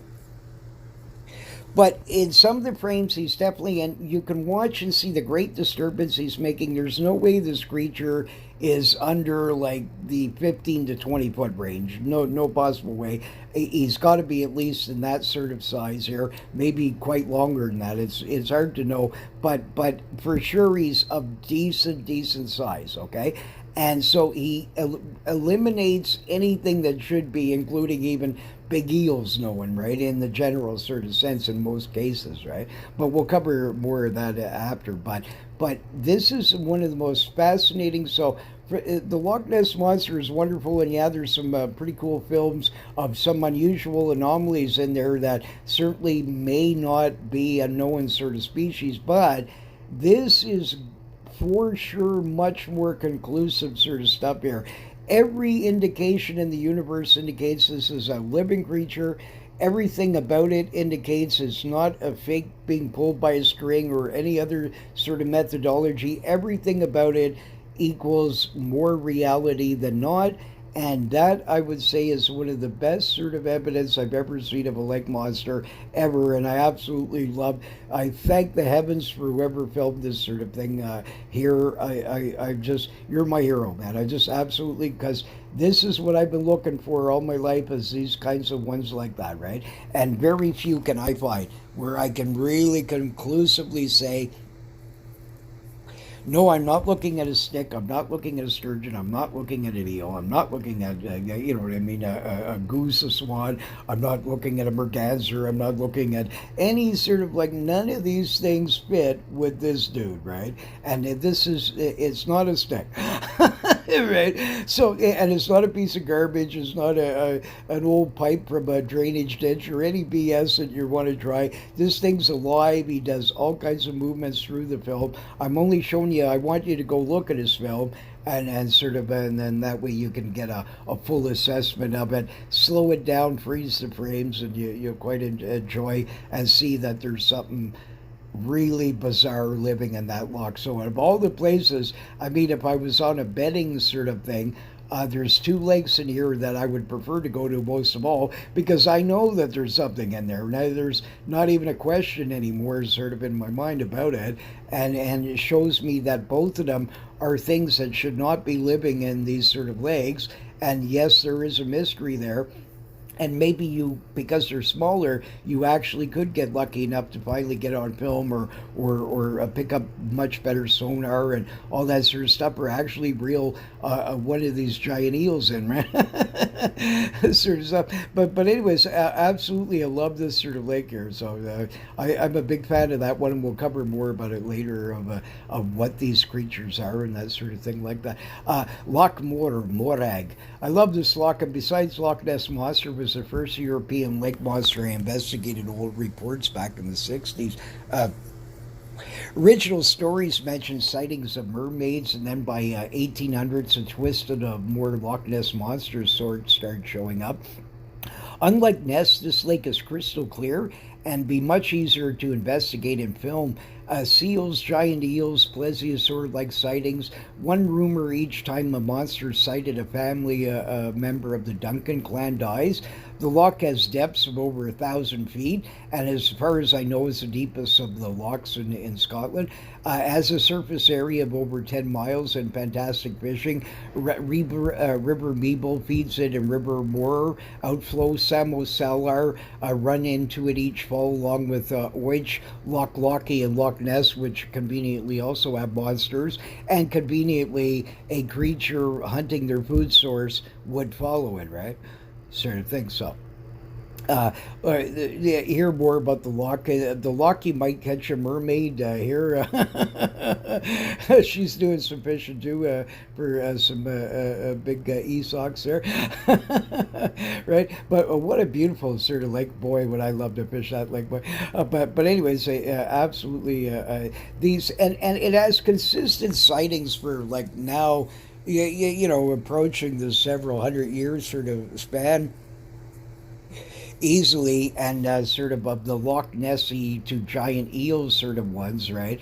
And so that they're called borags. There's all kinds of different sort of sightings here, and lots of superstition and legend about it.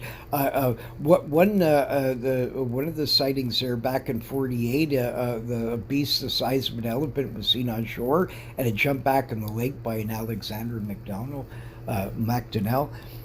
So fascinating sort of lake, and very pretty, and and much easier to hunt than Ness would be, sort of thing.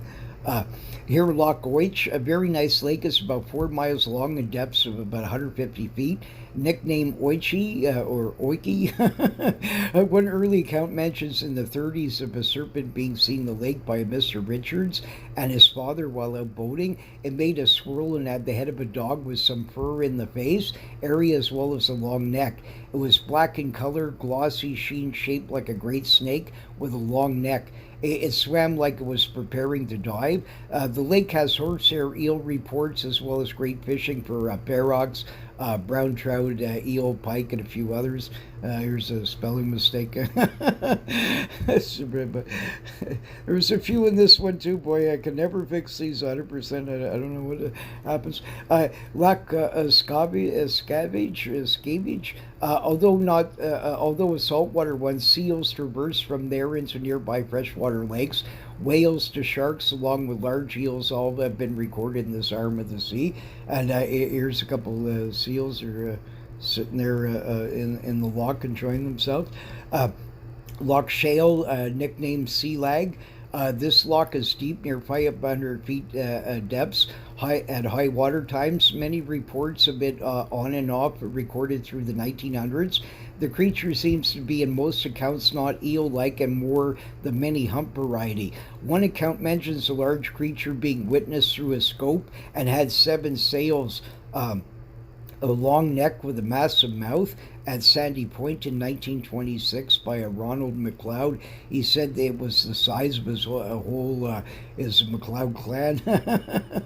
So it sounds pretty big. It used to be a great, this fishery used to be great for sea trout, but it seems stocks are low now. Maybe the monster's eating it. Other species, though, still are thriving from decent fishing for eel to carp can be had, right? So another nice loch here.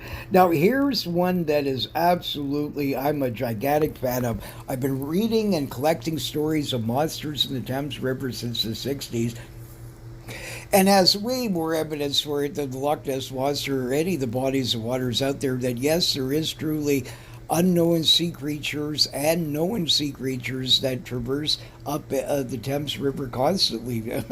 Right? And have been for literally hundreds and hundreds and probably thousands of years, but recorded for hundreds and hundreds of years. So here's just some of them here: giant eels, whales, porpoise, dolphins, walrus, sharks, squid, octopus, and a host of other bizarre creatures traverse up it, right? One early shark account mentions in 1757 a large shark was captured far up the river and contained in his stomach a pocket watch and a chain belonging to a sailor who had vanished. Here near the zero point 0.2 arena, the monster was filmed. Now, it had huge planks down its back, and here are possible separate videos showing the same creature likely. Another video at another location on the Thames here, it is likely the same sort of monster. And actually, it looks identical in a lot of the frames, and it truly is not a whale, it's not a shark, it's not any sort of creature I can think of, it's not a log, it's not any of those sort of things. Look at the planks on this, like in many accounts from even Loch Ness and different ones here, right? And sort of thing like this. But look at this, just in the last 12 years alone recorded, There's been over 50 whales, over 2,000 seals, and over 500 porpoise have been identified in the Thames. Hey, here's one here, a whale in the Thames. You can see it on the sort of left. And these are films, right? And this creature here is not anything that I know of. It's not a whale, guaranteed, or anything like that. It's not three sharks close together. It's not anything like this. This thing appears and he comes up and he swims around, and the correlating other film matching identical to him shows that, yeah, there's at least this creature here is unidentified and truly is some kind of unknown sort of creature here of some sort. What it is, I have no idea, but it's absolutely huge. You can see on the one of the films, the guy's up on this sort of a railway. He was on the subway like sort of thing, or rail cars, and he's up on it, and you can see parts of them as it's going along the monster. So this part of its back, and you can see darkness way underneath the water on the further back, sort of indicating that the creature's probably even much larger. So absolutely fascinating evidence of a sort of a real sort of monster of some sort that's not identified by any of the sort of stuff. It's not a wave. Okay, it's creating waves, you can see on the left and right of it, but it's certainly not a wave. So a lot of people don't know this, and I covered this fully in the book and stuff like this, that Lochness, all of these sort of places have all kinds of saltwater visitors can get into them as well. Loch Treg, now a reservoir. You would think that this monster would be more famous due to the translation of the meaning of the loch. It means the loch of death. Wahaha, right? So I mean, that sounds pretty creepy. This roughly 9 kilometer in length loch has interesting sightings, from seals to ferocious water horses with the tenacity like the wonderful lady from Bear Island there. So if you're a Game of Thrones fan, or if you haven't seen that show, you gotta just to watch even her in action is well worth the many years of the series. I mean, absolutely, I would love to bring her fishing. She'd be extremely entertaining. Her and Arya at the same time, or something like that. Those are sort of daughters you wouldn't mind having, sort of like that. They're not going to take anybody's sort of crapola around and help protect their daddy. but there these killer eels here. This one engineer in 1933, he mentions workers kept refusing to go into the loch, doing to when they'd swim down, they'd run across these giant sort of ferocious horse-haired eel monsters down there, right? So it sounds like a great place to actually hook one. I mean, the loch isn't that wide, right?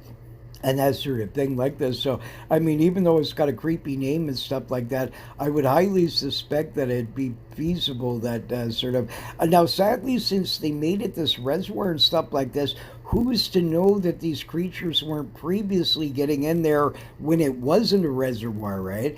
And now maybe this problem with the reservoir and stuff, maybe now the creatures aren't able to easily get in, sort of thing like that. So this I don't know. I haven't seen any modern sort of sightings, so I'm not sure whether or not anything's still being sighted in the lake. But I mean, definitely there could be still some trapped in there though, because I mean they can live massive ages, eels, right? So if they are truly eels, then you know what I mean. You'd have that feasibility that even from the 30s and stuff like that, there still could be some of these floating around in there, right? So it certainly would be one of my lists that I would hunt, even though it's got a creepy name. But what a beautiful! Oh my God! Can you imagine waking up every day of morning in a tent like that, and you're sitting right there and all that? Oh, just man, beautiful. Here, Loch Coich. Or Oich, I'm not sure. I don't know if they pronounce the Q or not. Now a reservoir, this loch and nearby ones has great pike fishing and home to a snake-like beast, the eelish-like. Unlike some lochs with many forms, this one, most reports seem to be of some large snake. In Peter Costello's book I read back in the 70s, it had a story about a creature laying near shore witnessed by a lord of the area. along with two guides. Last report I can find was of two anglers seeing a snake black in color, longer than their boat, size of the boat unknown, was witnessed in the later 50s, exact date unknown. So, there's been a few sightings and stuff like this of a great snake like sort of a beast in that eelish like. Now, Lake Windermere, I'm a fan of this one too. I believe that there definitely is something, or possibly a few kinds of things going on in Lake Windermere. Lake Windermere is in England. This one's separate from that. I just included a few of different ones. I'm going to do way more of these and that sort of stuff, and some more thorough. It depends on the one and that sort of thing. But this lake has near 200 feet deep. Besides the River Thames, has the most consistent lake monster reports. Giant fish like to humped eel, 15 to 50 feet long, nicknamed Nessie. This beast has made consistent sightings since the 50s, but more common, not common really until about the 2000 era or so, right? The first photo known of the monster came from Lyndon Adams, who was with his wife and saw the creature from a hill with binoculars. And I can tell you this much, it was not a wave. This sort of when you're getting a wave like that, that's created by some kind of animal underneath the sort of surface. And one of the photos, actually, I don't have it here, and I was trying to find it and stuff, convinces me that I know what it is, at least in that particular case, right? But some of the other photos, no, I can't explain like this. Like here, this one here on the right, this one's a newer one here, was recent.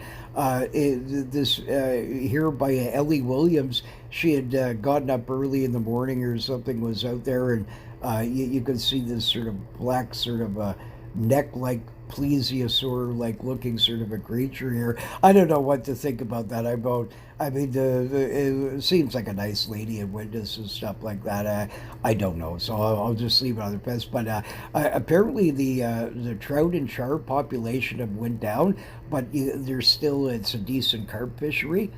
Sort of thing like that, and some over 30 pounds or so are caught every year, sort of thing. So another good sort of lake to fish. What like that, but here, this one here is several photos of the beast, including one that convinces me what the beast is a mentioning of the first one there. But Steve and Elaine Burnap saw this creature. It was like 15 to 20 feet long, had a small head, and eel-like with three humps. And there's what it photos. Now that's not a wave. It's not a beaver or anything like that. It's not an otter or any of these. None of them can do that sort of a thing like that. And it looks to be fairly large, and it's creating a sort of wake here. And it's odd, though. I'm not sure if this creature is actually going side to side or if he's going vertical, right? Now here, this here is a very large animal, too large to be any sort of normal sort of thing, and it's creating quite the wake sort of here in the lake. None of these are waves, I can guarantee you that. Yeah, this creature in the bottom one here is making waves to the left and right of them, but that certainly is a solid sort of object there and not a wave. So we can tell that in both of these sort of sightings here, and that there is something here, animate, alive seemingly, that's creating that is of a great size. The first photo, though, I have an explanation for. These two I do not as much. And so I can't say that these two here are the ones that I'm going to mention about the first one after, right? So, but so this lake could lock here. This lake could have like several sort of anomalies going on in it, not just one. But it's absolutely, it has some pretty decent, like a lot more sort of photographic evidence and clear sort of stuff, some of them, and a fair amount of witnesses that for sure. There's some other ones. There was a photographer out, and he was just taking pictures of the lake, and this great big thing blew up in front of him, right in front of I think he was on a kayak or a canoe or something, and I wasn't able to find it, but it's another excellent photo that is not a normal wave. It's being created by some kind of very large sort of animal in sort of in there, or a fish of some sort, right?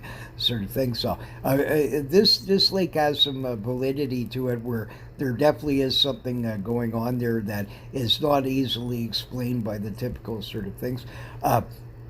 So what are they? Well, sadly, it's not as simple as the Nichols answers, etc., try to make it. And there is not one answer here for the Loch Ness Monster. You'll see by the end of this that many people you have scoffed at actually did not just see a wave or a duck. And here's some character claim that this was a monster, but clearly 99% of people would know this is a swan. So we'll go through the bird theory first here. Yeah, now look at this here. You can see this guy was trying to claim this luck. Now I can clearly see that that's a swan. Sort of thing like this. But this is a problem, is to give these explanations when already the photos and some of the stuff I've showed you, clearly it's impossible that a swan created them.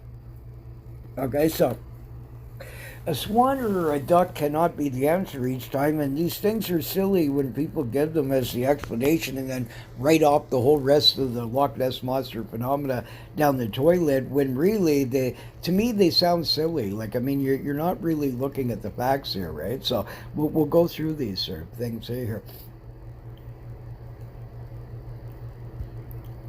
So, ducks. Out of all the silly explanations, ducks to other birds, as plausible explanation for Nessie and others is near zero. A few have made this claim that they first thought that they saw a monster and then realized it was a duck, was people mentioning this to papers and started being used as the answer.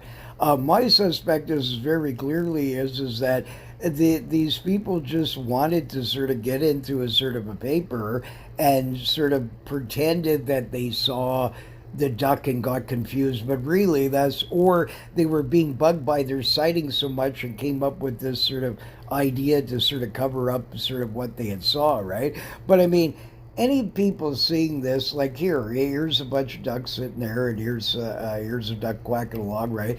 Does anybody see a monster here? Seriously, like in hundreds of lakes with these lake monster reports, we've seen all kinds of ducks every day when we were out in the water. Not once did anybody ever mistake them for a Loch Ness monster, right? So the only people that suggest this are just skeptics that are ignoring factual sort of things about what people are seeing, and or people that just want to get into a newspaper. But I mean, really, I don't believe any of these people ever mistaken that. Maybe from a massive distance, like miles away, and they got old granny eyesight and they see this splashing across the thing.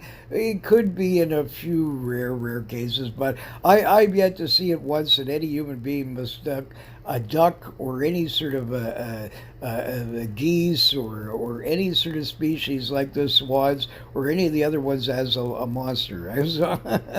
So I find this not really very plausible in a vast majority of cases here. Okay, so waves. Although skeptics love pitching this theory, the reality is that many films and sightings to photos are not of waves. And even some with waves are still being created by underwater or surface creature or fish of some sort, right? I have been in the water over 5 decades and seen waves from whales to boats, and sightings I even had were not waves, where for sure they were a solid sort of object that was creating the waves. And I at most I would suspect that 15 to 20% of sightings could cover with some kind of strange wave anomaly where you might be created by a group of school-leg fish, an old a motor wake that went by, and different things like that. But only if that's on the witness. It would depend on how familiar witnesses is with the sort of the water and how much they've been on the water. Like here a tidal wave here. Looking at this photo, does anybody in the universe believe that they're seeing a monster there? I don't. I can clearly see that that's a tidal wave, right? Now here, do you see a monster here? Now this one's a bit more nondescript here. if you didn't have the sort of thing here, you could see a great big wave coming across. And so somebody now sees a big wave coming and it's shooting along from a far off distance. There's no creature, you don't see anything here, and sort of stuff like this.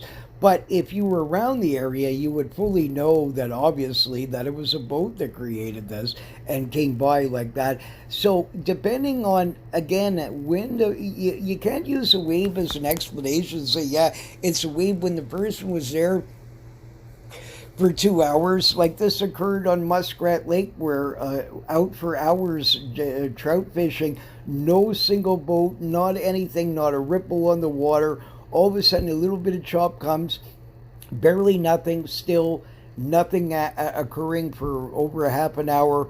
All of a sudden, a giant wave busts out along the sort of lake and starts coming up, and then you see a black object underneath it. This is not created by a boat.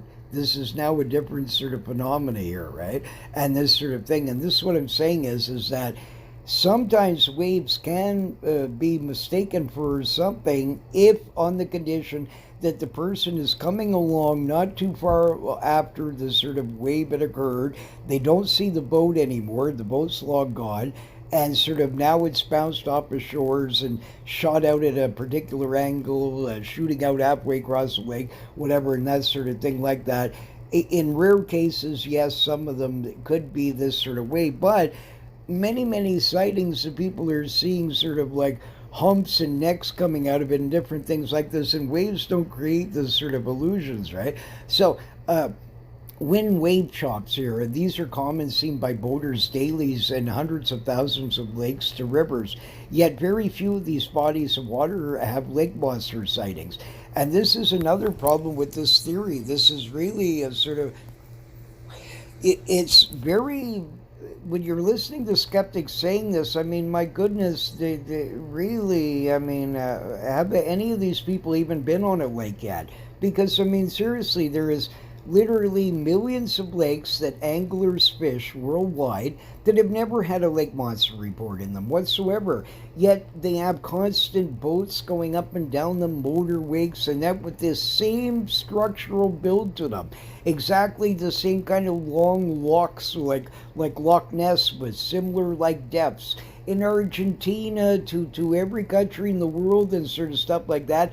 Many of them, 99% of the lakes out there, do not have a lake monster sighting ever in them of any sort, with the exact same phenomena going on, right? With all kinds of boaters, fishermen, guides, different things, right? And they don't see nothing.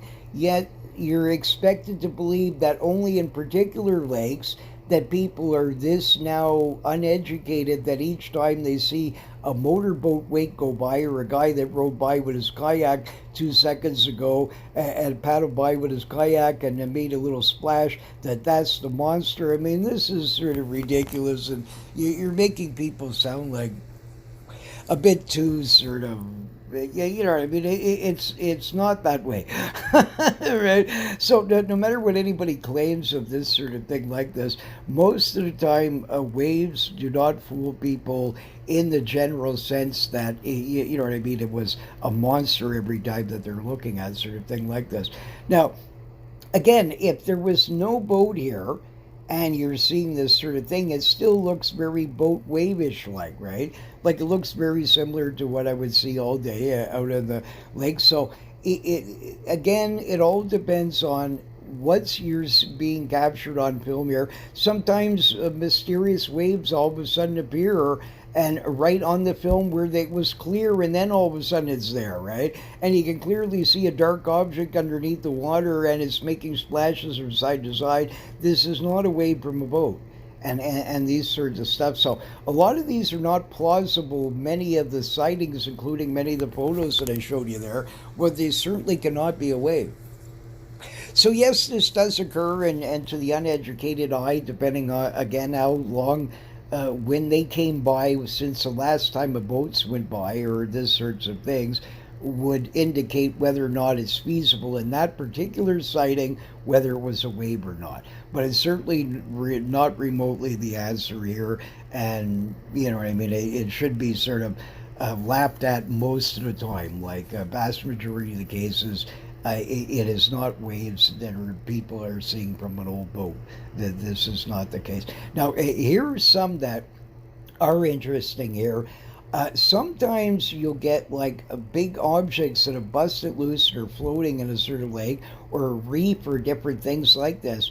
Now, if a witness is miles away and all of a sudden they see way off in the dark distance and it's all deep around where they are, then all of a sudden they see this splashing and stuff because maybe boats came by and caused a wave, or now it's getting more choppy and windy, so it starts bashing up against the current, bashes up against the rocks and stuff like this, starts causing splashes, or a large log or anything in the water where it's hitting up against a more solid object. It can cause the waves to now flop over the sides of it and do different sort of stuff to create an illusion that something's alive there living further off. This is possible in some cases a few times and stuff like that. But again, in many sightings, you can clearly see the creatures moving full blast across. Obviously, it's not a log here, right? Now here, this one's said to be of the Loch Ness Monster.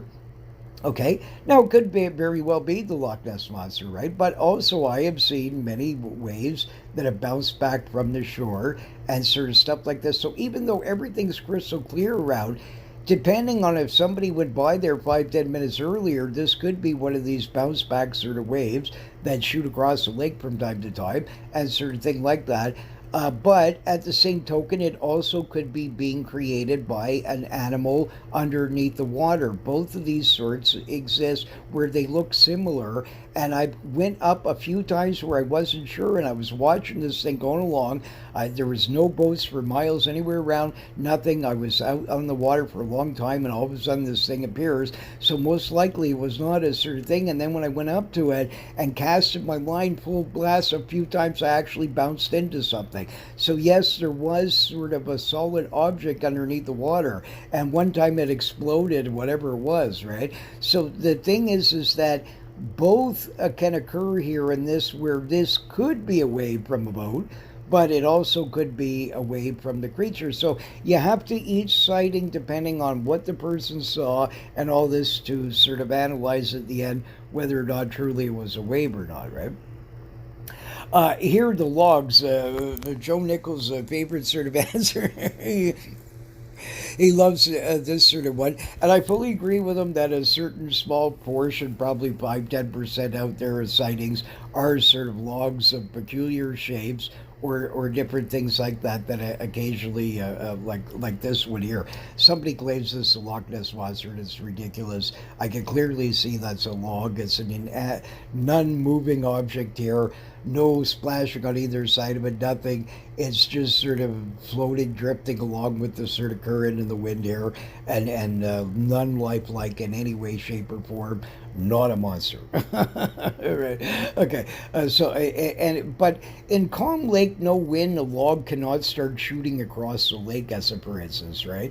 Or these sorts of stuff, or some of them causing great commotions and all kinds of things like this. I mean, there's a lot of ones where it can't be a log, right? So even though a few sightings are like this, and yes, in the Otter River, I saw quite a few times the logs that would drift up and sort of come up from gas and sort of things like this. All of a sudden you'd see this head, and sometimes would have seaweed on it and stuff, which could be from a really far distance, all of a sudden start looking like hair.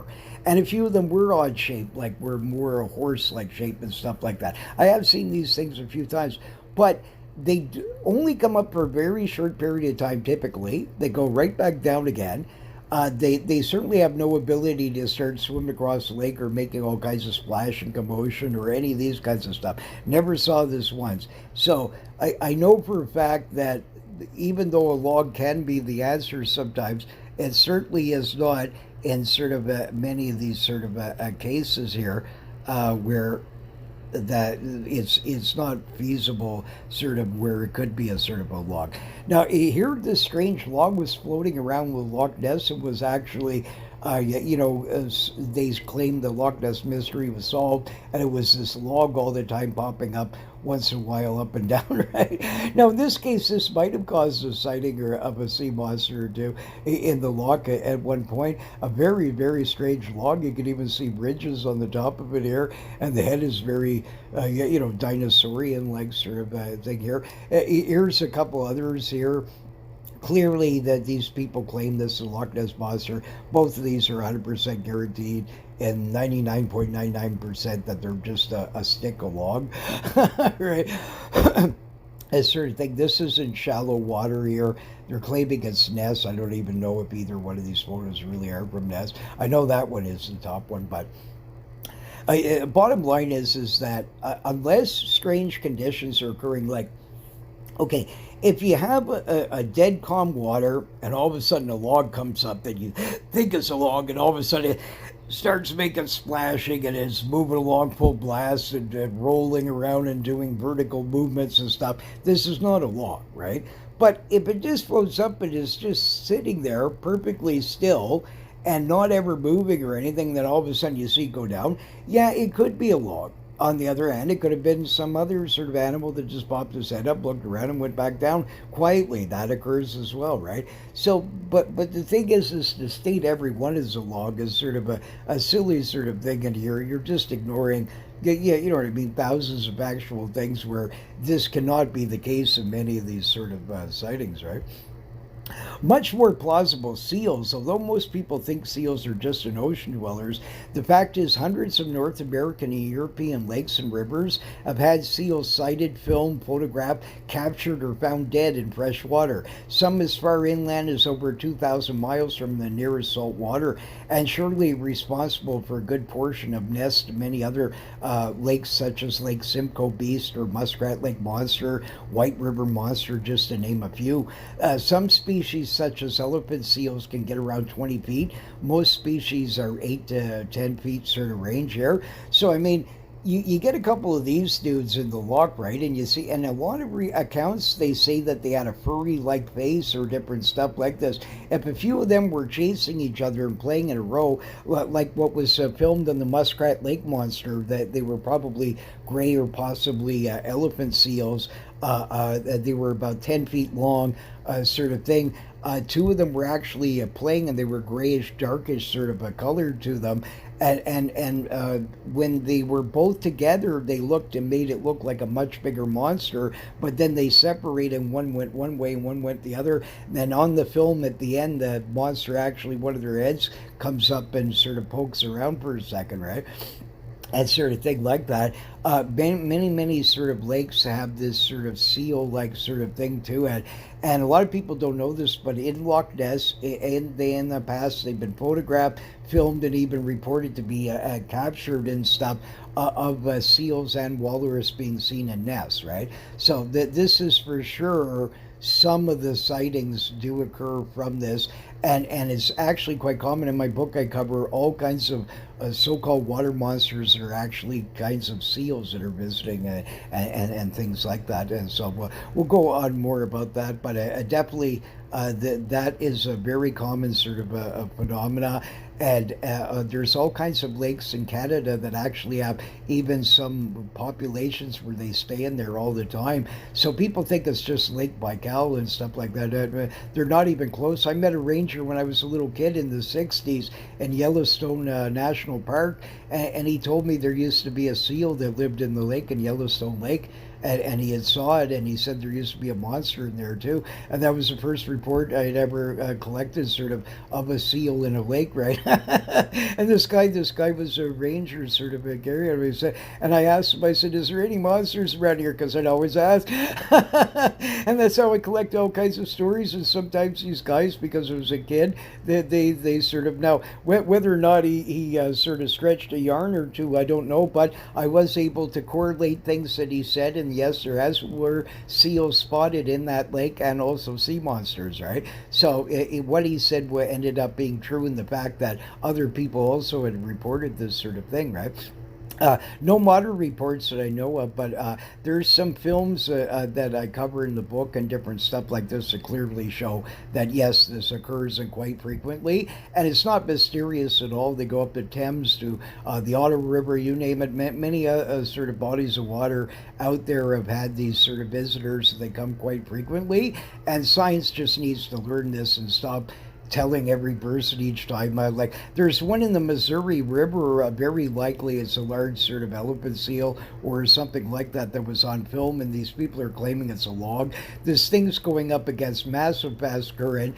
It's bellowing and doing all kinds of stuff.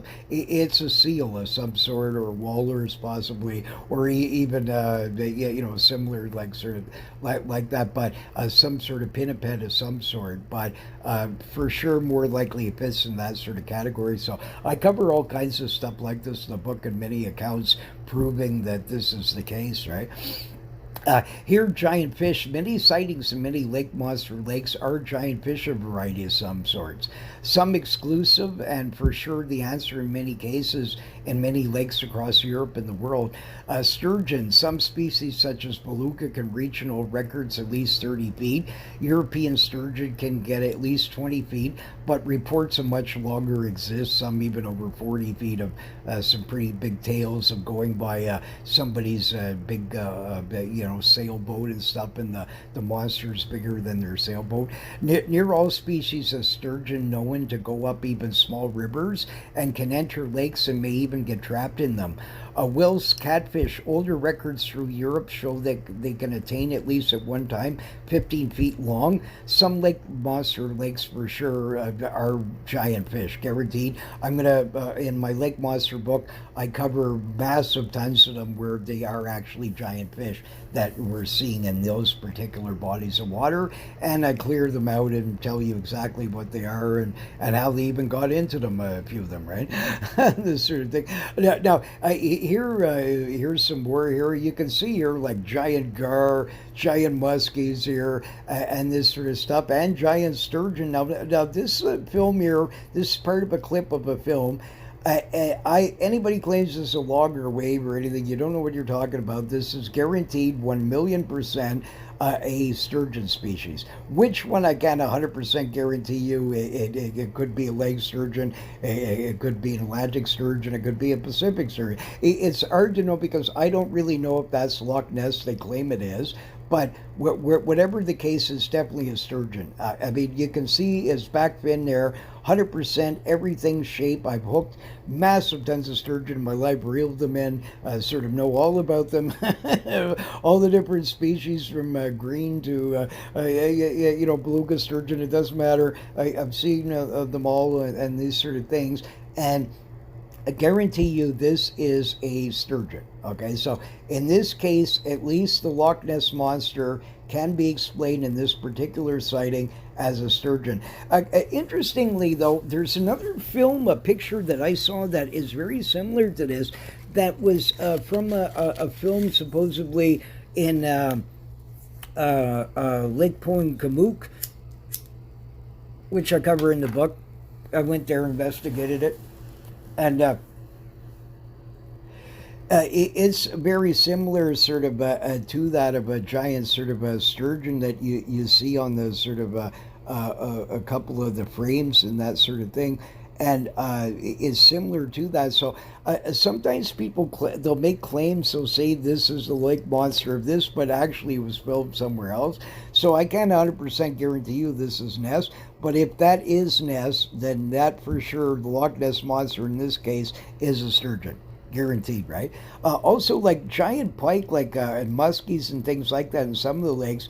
At spawning season, you may have like 3, 4, 5 of these things floating around. Maybe they're following it, or a group of them hunting some kind of prey out in the lake trout or whatever it may be, in these oligotrophic lakes, that they may suspend and make them look closer together, and could create quite a commotion up on the surface and stuff like that, and for sure are responsible for some of the sort of lake monster sightings out there. Although it depends on the lake, right? Like, I mean, some are totally non-fish, like where it's not feasible that it's sturgeon or other ones like that. There are other things, giant snakes or other sorts of ones, right? But shoals of fish, same thing. If you get a big shoal of fish and they're close knit together like this, they can create a look of a larger one sort of object like that. But you always see spaces in them and things like this, and they're not fully solid. And you can usually see side residue of them, of minnows skipping here and there, or different sort of stuff like this.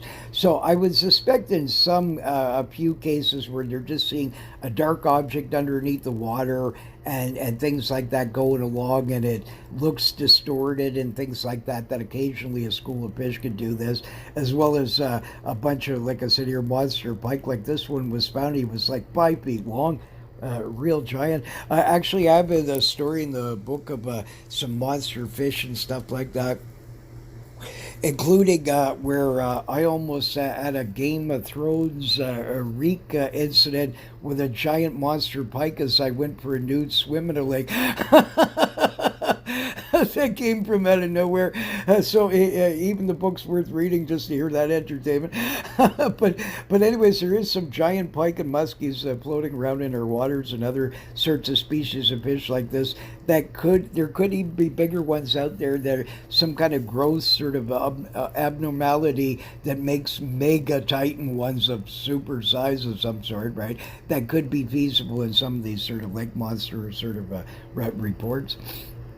Um, Here, the otters and beavers. Now here's a gang area. You can see a bunch of otters playing a rope from a far off distance. They like following each other, and at certain sort of mating times and stuff like that, groups might be together and could cause such a sort of thing like that. Myself personally, I've seen some gigantic otters here that rival South American otters, even though they claim they're the largest. There has been some even in Canada that were reported to be like 9, 10 feet long, sort of like right in the range of these giant South American otters, right? So if you had a couple in a sort of a lock that were oversized or stuff like that, following each other in a row like that, in some of the accounts, if people say they see a fur-like face and different things like that, or even some beavers in a row. Like one of there was a ridiculous one that was put on. Ages ago, there on Unsolved Mysteries, some character claiming he saw Ogopogo. That's not the Ogopogo I saw, and I can guarantee you 1,000,000% that that was either a beaver, more likely, or an otter, possibly, but certainly looked more like a beaver, and certainly wasn't the monster. And how that film ever got on film, how that ever got on a TV show is beyond bizarre. But clearly it's a beaver to some sort of otter or similar like sort of creature or nothing else, right? So yes, these things do occur, and some of them sort of can be from that, especially from far distance and stuff. But many of the films I showed you with different things like that obviously are not. So each case, again, it's sighting by sighting case basis, right? If somebody sees a giant eel and it's right beside their boat and it came out and stuck his head out and tried to eat him, obviously this isn't an otter now. Like either they're outright lying, or it can't be an otter anymore, right? So I mean, again, these explanations only fit a small portion of the sort of ones. In my book, I cover lakes that do have sort of these otter-like phenomena, and the different ones like that, where they were mistaken for lake monsters in this. Now here's a lake monster I wouldn't mind seeing here. Just a cute redhead here, maybe out in the loch here, going for a swim here.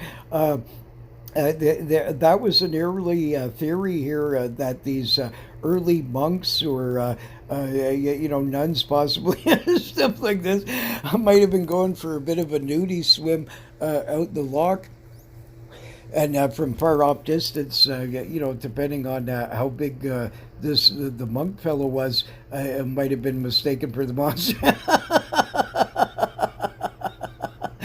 So I like this theory, and I do think it's feasible. And actually, in the book, I write about actually seeing a very strange phenomena at first, and then realizing as getting closer to it that it that it was definitely a monster, but it wasn't the monster I was thinking it might have been.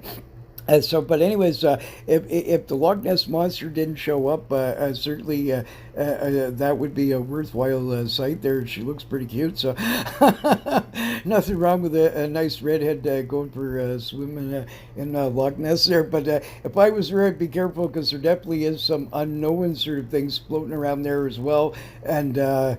Just like Bigfoot, it could be possible that these lake monsters might find her cute, right? So, or look at this character here. He jumped off and was swimming around. I mean, from a far distance, you'd see the splash and stuff like that. It could be a lake monster. So occasionally this may occur. These sort of sightings like that, but whenever she's swimming next on Ness there, I want to be there. And go by and say hello to her there. And she's about the closest looking probably I'm going to see to a mermaid around in Ness. So yeah, not too bad there. But anyways, we'll continue on here.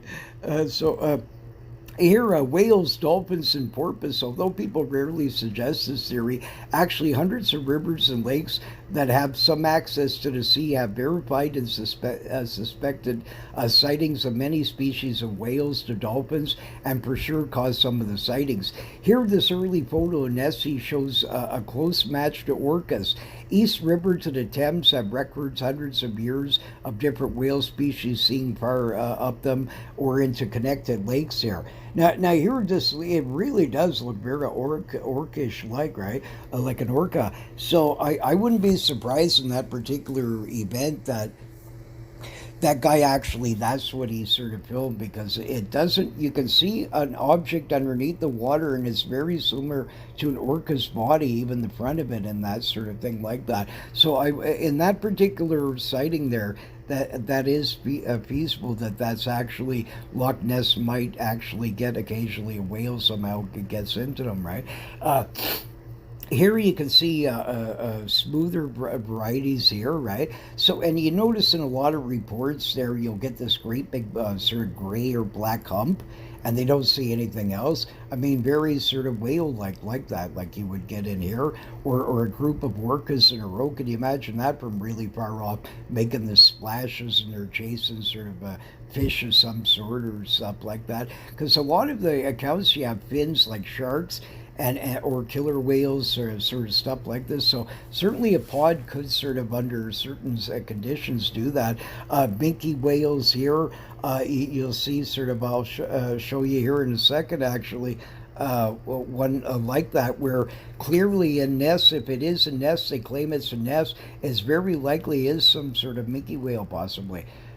Here in this particular one here, that's a sort of a very whale-like sort of a fin structure there, as sort of thing, and it's very possible that this does occur, right?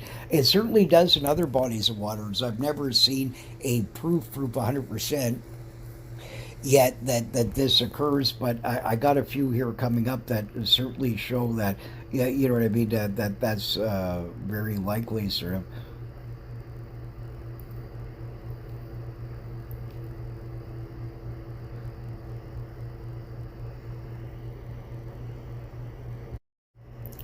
Yeah, and you can see here that this particular one, it's interesting. It's very whale-like. Now here, this one here is absolutely fascinating. A lot of people are claiming this is some kind of giant catfish. Wells catfish or any other catfish species are not shaped like that. And it looks like this creature is actually going vertical, sort of like this. And this is the best evidence I've seen so far of possible whale like species in the sort of loch here. This was taken by Steve Chalice in 2020. And I mean, clearly, this is not a wave. It's not a log. This creature is actually moving and propelling and creating quite the sort of wake. You can see way in front of it, there's no boat, so nobody could be towing a rope or any of that sort of thing like this. And I would find this on a better sort of a qualified sort of evidence of truly that some unknowing large animal is swimming in the loch of Loch Ness here and that sort of thing. You can actually see all kinds of unusual sort of porous like things that some whale species will get. This one sort of got a pinkish hue, but that's not unknown. Sometimes they get unusual hue colors and things like that. And so, in this case, this is one of the better pieces of evidence to show that at least in some of the sightings, certainly a larger sort of a whale species here that got in that would stay for a while, maybe leave somehow or whatever, this sort of idea, certainly could cause these kinds of sightings here, and these upturned boat, the big hump sort of ones, those sort of ones like that, and definitely in some lakes that and the Thames River and other ones, this is occurs where that's the actual monster, right? Next, loch sharks. Although science claims sharks could not survive in fresh water, this is complete gobbledygook. I've been collecting accounts of over 80 species of sharks found sometimes up to over several thousand miles from oceans, caught or filmed or found dead, or witnessed familiar with sharks. Described as shark ranging from Greenland sharks to a few cases even great whites. Now, whether they can survive long periods in fresh water is another question, but for sure they can survive at least weeks or longer, and not only bull sharks. So most shark species seem to be able to actually do this. I have records of even in the Ottawa River of everything from lemon sharks to all kinds of stuff and different sort of ones that I cover in the book much more thoroughly than we're here. I'm just giving you a basic idea of some of the things here and what lakes actually this is where it's occurring and stuff like this. I have records of them being caught in many Great Lakes and river systems and all kinds of different things like this, where certainly it's feasible that a large sort of like Greenland shark, some kind of sleeper sharks, different ones, could get into sort of nests. Certainly could probably stay there for a while, and certainly would sort of account for some of these sort of more fin like ones that they see a big dark shadow and these kinds of ones like that. And for sure, in some lakes are responsible for some of the sightings out there, but a lesser degree than it depends on the sort of body of water, right? Now, here, the giant eels. Besides actually hooking into what I believe was a giant Angola in sort of in the 70s, right? This is a theory I believed that since a little kid, sort of like this, that for sure a lot of these sort of Irish, Scottish ones, North American ones are actually giant sort of unique eels or a giant as sort of conger eels or similar that visit, somehow acclimate and stay in this fresh water. They live massively, hundreds of years, some of them records of different eels with otolith growth rings that have been studied and things like that, and shows that sort of thing. Now, here a more recent photo here. Some people are claiming it's otters playing together. It's not. That's not otters here. That is a gleam sort of here on the sides is very smooth like skin. Sort of it's and the way it's swimming and the different things like that is very interesting and could actually be a sort of a very large sort of eel. It's a one together creature. It doesn't seem to be several creatures in a row. The lineup is perfect. Okay, 100% perfect. You can see darkness under the water where the creature's still attached, and it has a sort of about an Angola like sort of tail to it, sort of the head's about similar and sort of thing like this. It could be that they have adaptations where they're slightly different, or unknown Angola species out there that grow gigantic. Whatever the case, it's Angolish like, right? And certainly this is not beavers or an otter or something like that. Whatever that person photographed there is more on that sort of a way here. But even if that one didn't exist, this one does underwater here. A security cam actually picked this up in a stocking fishery in Ness there. They use it for stocking. And this thing actually swam past here. And I mean, look at the size of it compared to sort of this char here. Like, I mean, that's sort of unbelievable, the size of that compared to that, right? So, I mean, this is way bigger than any known Angolan freshwater should be, and very, very clearly shows that, yes, giant Angolas actually sort of exist out here. So, I mean, you can see this trout here, and I mean, like, look at it. I mean, compare it. sort of to that. It's sort of like, I mean, it's quite extraordinary the size of this thing, right? And so who's to say? Obviously, he probably isn't the biggest one out there, and it to prove that they exist already, sort of thing like this, and this is very peaceful in some of the sort of lakes here. I'm going to show here. We're going to cover this next film that is so credible. It's one of the best pieces of film evidence I've ever seen for a giant sort of Angola-like thing out there. There's one other one that I mentioned in the book that I covered fully. I did interviews with the fellow and what he saw and everything, and that sort of thing. I covered that, but this one here is absolutely extraordinary piece of footage. Okay, now this was taken in 2021 in Serbia in a small lake. Now, do you see that gigantic disturbance out in the background? Okay. Now, this is absolutely amazing. And I mean, literally amazing. Within less than a minute here, this creature actually is able to swim halfway across the lake. Now he busts up on here, okay? And he's smashing and chasing fish. It's one solid, giant, sort of big monster here, right? And he's creating huge waves and this sort of thing like this. Now, in this frame here, you can see a part of his head starting to come up, okay? Now, here's where it gets good. See his head here is coming up like this. He actually jumps and sticks his head about 4 or 5 feet out of the water and sort of is trying to probably nail at some kind of fish or something. And this sort of thing like this. This is not a sturgeon. It's not an otter. It's not a beaver. It's not a wave. It's not a log. It's not absolutely anything on this planet that should be in a lake of this size, This is a monster. This thing is huge. Like I at least 15 to 25 feet long, sort of idea here. Like no matter what, and maybe could be longer or whatever, but there's no way on earth, whatever that is, it is by far much bigger than any Angola known.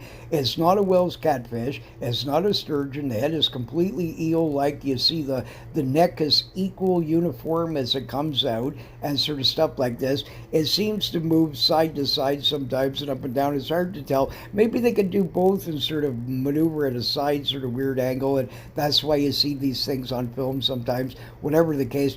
But I want you to go look at the film sort of like that. You'll see it.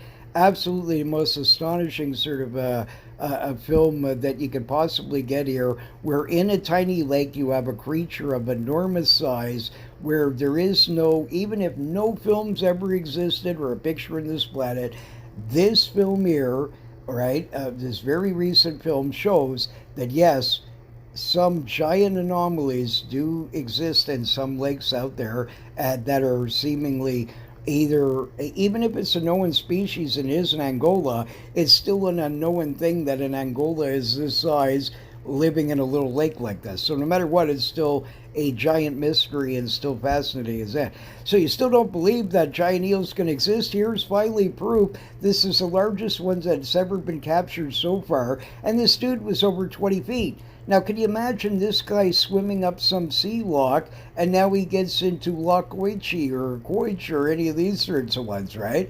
And they can live depending on the species, so you have regular Angola, but you also have conger eel. And conger eel were caught and found in lochs way up the Thames in pure fresh water and sort of things like this, even found dead in nests that they claimed must have been fake, but they don't actually provide any proof for this, and this sort of thing like this. So for sure, conger eels can go up into fresh water. How long they can stay there, I don't. This is not known, right? But normal Angola can eunuch eels, sort of things like this, and they can live hundreds of years. So whatever the case, even if it's both kinds that exist, where sometimes it's conger eel that we're seeing, and other times it's a regular sort of a eel that decides to stay in the lake. Whatever the case, it doesn't matter that their eels this size are actually out there. And this is a monster, man. So can you imagine this dude in a loch, right? And so it could be that science just is not familiar with this habit, because these creatures might be using subterranean underground river systems and different stuff to get into these sort of lakes. And this is what I fully believe. Almost any of these lakes worldwide that you find these, they all have similar, like where some kind of rivers or other things eventually lead to the ocean eventually from some sort of methodology. And it could be just an unknown habit that these creatures have. And this is by far, before this, I'd found records of eels reported 30, 40, 50, even over 100 feet long and all kinds of stuff, but no real photographic evidence you could find or any of these sorts of stuff like this to corroborate. And pictures of some 10, 12 feet long that were brought in on a rod and reel before. But beyond that, that was it, right? So now you got double the length here nearly of previous what they suspected their average size big ones would get, right? So here you have a much larger creature. Do you think that by luck that they caught the biggest conger eel or different eels out there, by that's going to be the biggest one ever? No, right? So how do you know how much bigger that these things can get, and how does anybody know that a creature this size easily could get up a small river? It could, and they can go bear and do different sort of things like that. It's very feasible. And so this is a big thing that people need to realize is that, of course, the Loch Ness Monster is not all just a wave or a log, and that there truly is some gigantic sort of animals that are visiting some even small bodies of water. Giant known or unknown oarfish. There's records in the Yangtze River of one that was caught in fresh water. There's mentions in old books of strange sort of things like this where they seem to be describing an oarfish but being caught in a river sort of thing like this, and a photograph or two laying around out there, as well as different accounts of sort of ones being found dead in sort of sea locks or things like that where they're far off the beaten path of where they should be. And even some have been caught really close to shore. A guy actually caught one up of a pier off of England once on his fishing rod and reel. So, I mean, it is feasible that either a freshwater version actually exists that we don't know of, or that some oarfish have the habit of actually visiting fresh waters and can survive them. And can you imagine something like that in one of the locks getting in, right? These horse-haired eels, because they have these rooster-like spikes up on the top, this may be what they're seeing, and maybe they get a bit deformed and older as they get older in the lock and sort of start looking strange. So even though scientists claim that the same thing, saltwater species can't survive. This is not the case. There's too many anomalies here where you're finding sharks 1,500 miles up from the nearest ocean, and somehow this thing's alive, but a guy actually catches it on his rod and reel. I mean, come on, seriously. Like, it's not feasible that the creature could have. If the salt water would kill it that quick, there's no way he could have made it that sort of thing like that. And obviously he's not unhealthy, because if you're sick, right, you can't eat. You shut down. You start getting more ill. You don't eat. So when a shark's biting on your sort of line here and is way up a freshwater river hundreds of miles here, obviously this creature's healthy enough to be feeding and this sort of thing like this. So whether they could live in their eternity sort of idea, that's a different question. But certainly they have the ability to get into rivers, somehow get into a lake, and swim around for a while to cause a sighting or two at least. They can certainly do that much. Here, the early monster photo here with the hue gray there is mentioning there, that's very skate-like grayish sort of like this. It's very feasible. There's freshwater rays known in many places and locations, like in the Yangtze River or these sort of things like this. There's giant monster ones there that are Titanic size, absolutely Titanic. Now look at this unknown species here that was found dead in the Gulf here, right? So look at the size of this compared to that tanker in the back. Can you imagine that dude swimming up a river and somehow gets into your local lake, right? The ridges that a lot of people report in some of the sightings, spiky pins, had skin like a dragon and rough and all these kinds of stuff. Is very feasible that, again, some saltwater denizens occasionally can sort of survive the freshwater passage in high water and actually get sort of trapped or get into a sort of body of water somehow, right? Turtles, the same thing. There's many accounts that I cover in the book of actual lakes where the natives are telling you it's 100% a turtle. They know exactly what it is, and they're telling you it's 10, 12 feet long, like monster turtles. As some in the size of like a Winnebago have been reported in some lakes and stuff like that, and I cover a lot about that, and that's sort of a thing like that. Now, here, this monster here, he was like about 8 feet long, 1,500 pounds, right? So the Lake Utopia monster might have been, some of the accounts was probably a giant sort of sea tortoise of some sort, and that sort of thing like that. And I cover that in the books about different ones there were exactly what they more likely are, right? Now, here, the giant unknown worm. Now, here's another unknown species that has very good credibility. Everything from Storjo, Sweden, to many, many lakes have these giant worm-like sort of sightings. And this one's been filmed in the Swedish lake several different times by different individuals and a lot of photographs, and it's always around the same. It's a gigantic sort of worm here, and it can move up and down vertical, but also go side to side, right? And it matches even the killer worm there that I mentioned before, and some of the other ones here. Here's ancient early sort of books here describing the history of sea serpents here, and you can see these great worms and orms. They were described in massive amounts of early lakes from Scandinavia to all kinds of other countries, right? And likely they surely do exist, that there is some kind of in some of the lakes, and I cover those where they're specific like that, where they actually truly are an unknown sort of species of some sort here that we're dealing with, right? But a fascinating sort of creature. Hopefully the Storjo one isn't poisoned like that monster, the other killer one there, the other like eating people and stuff like that. Can you imagine out fishing and this worm monster comes out at your boat and starts wrapping around it? Yikes.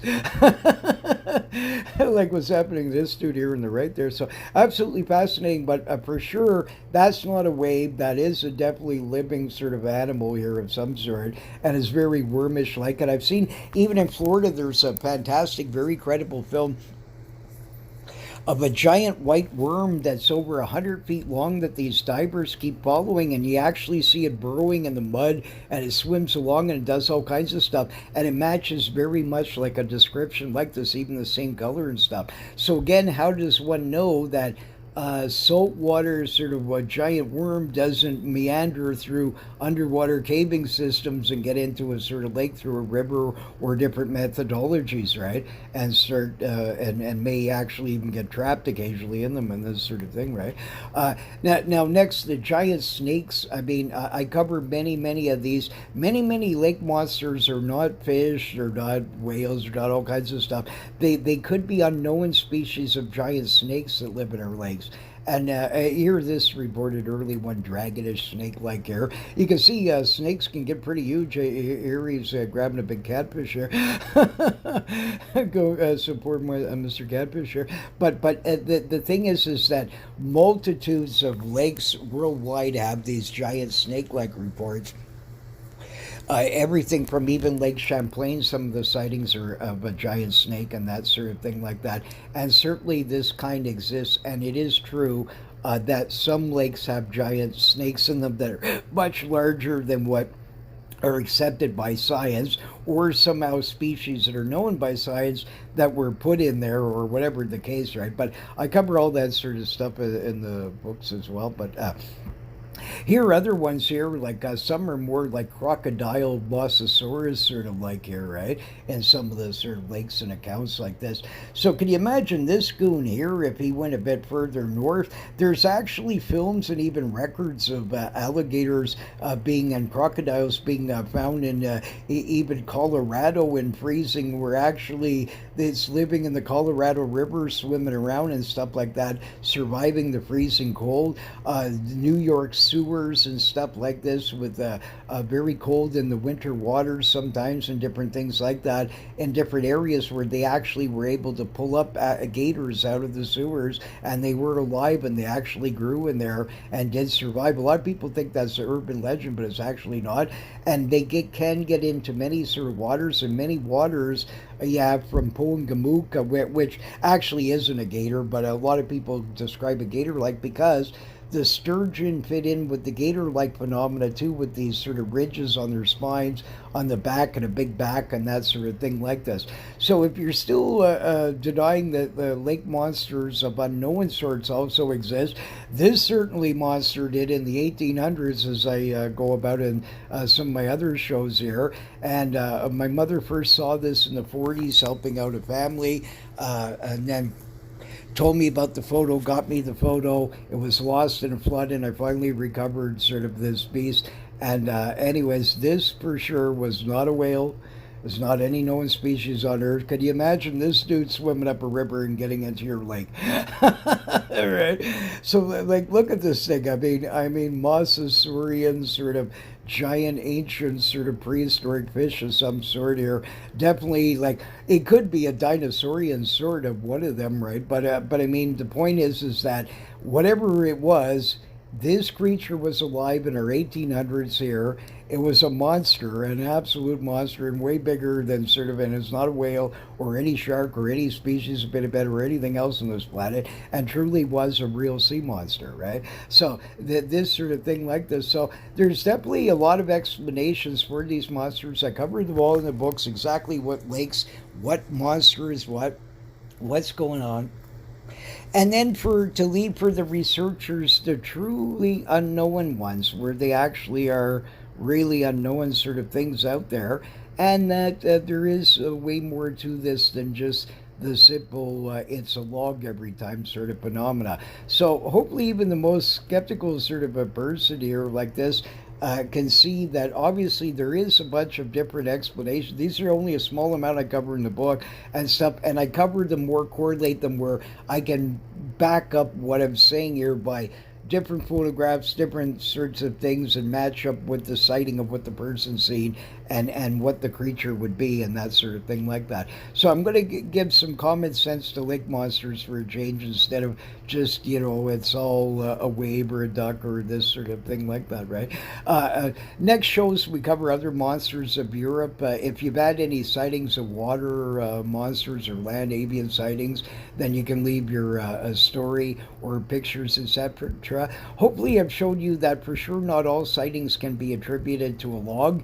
In my up and coming book, we cover many more suspects and much fuller descriptions and different culprits across North America, including a very large amount of waters unknown to cryptozoologists.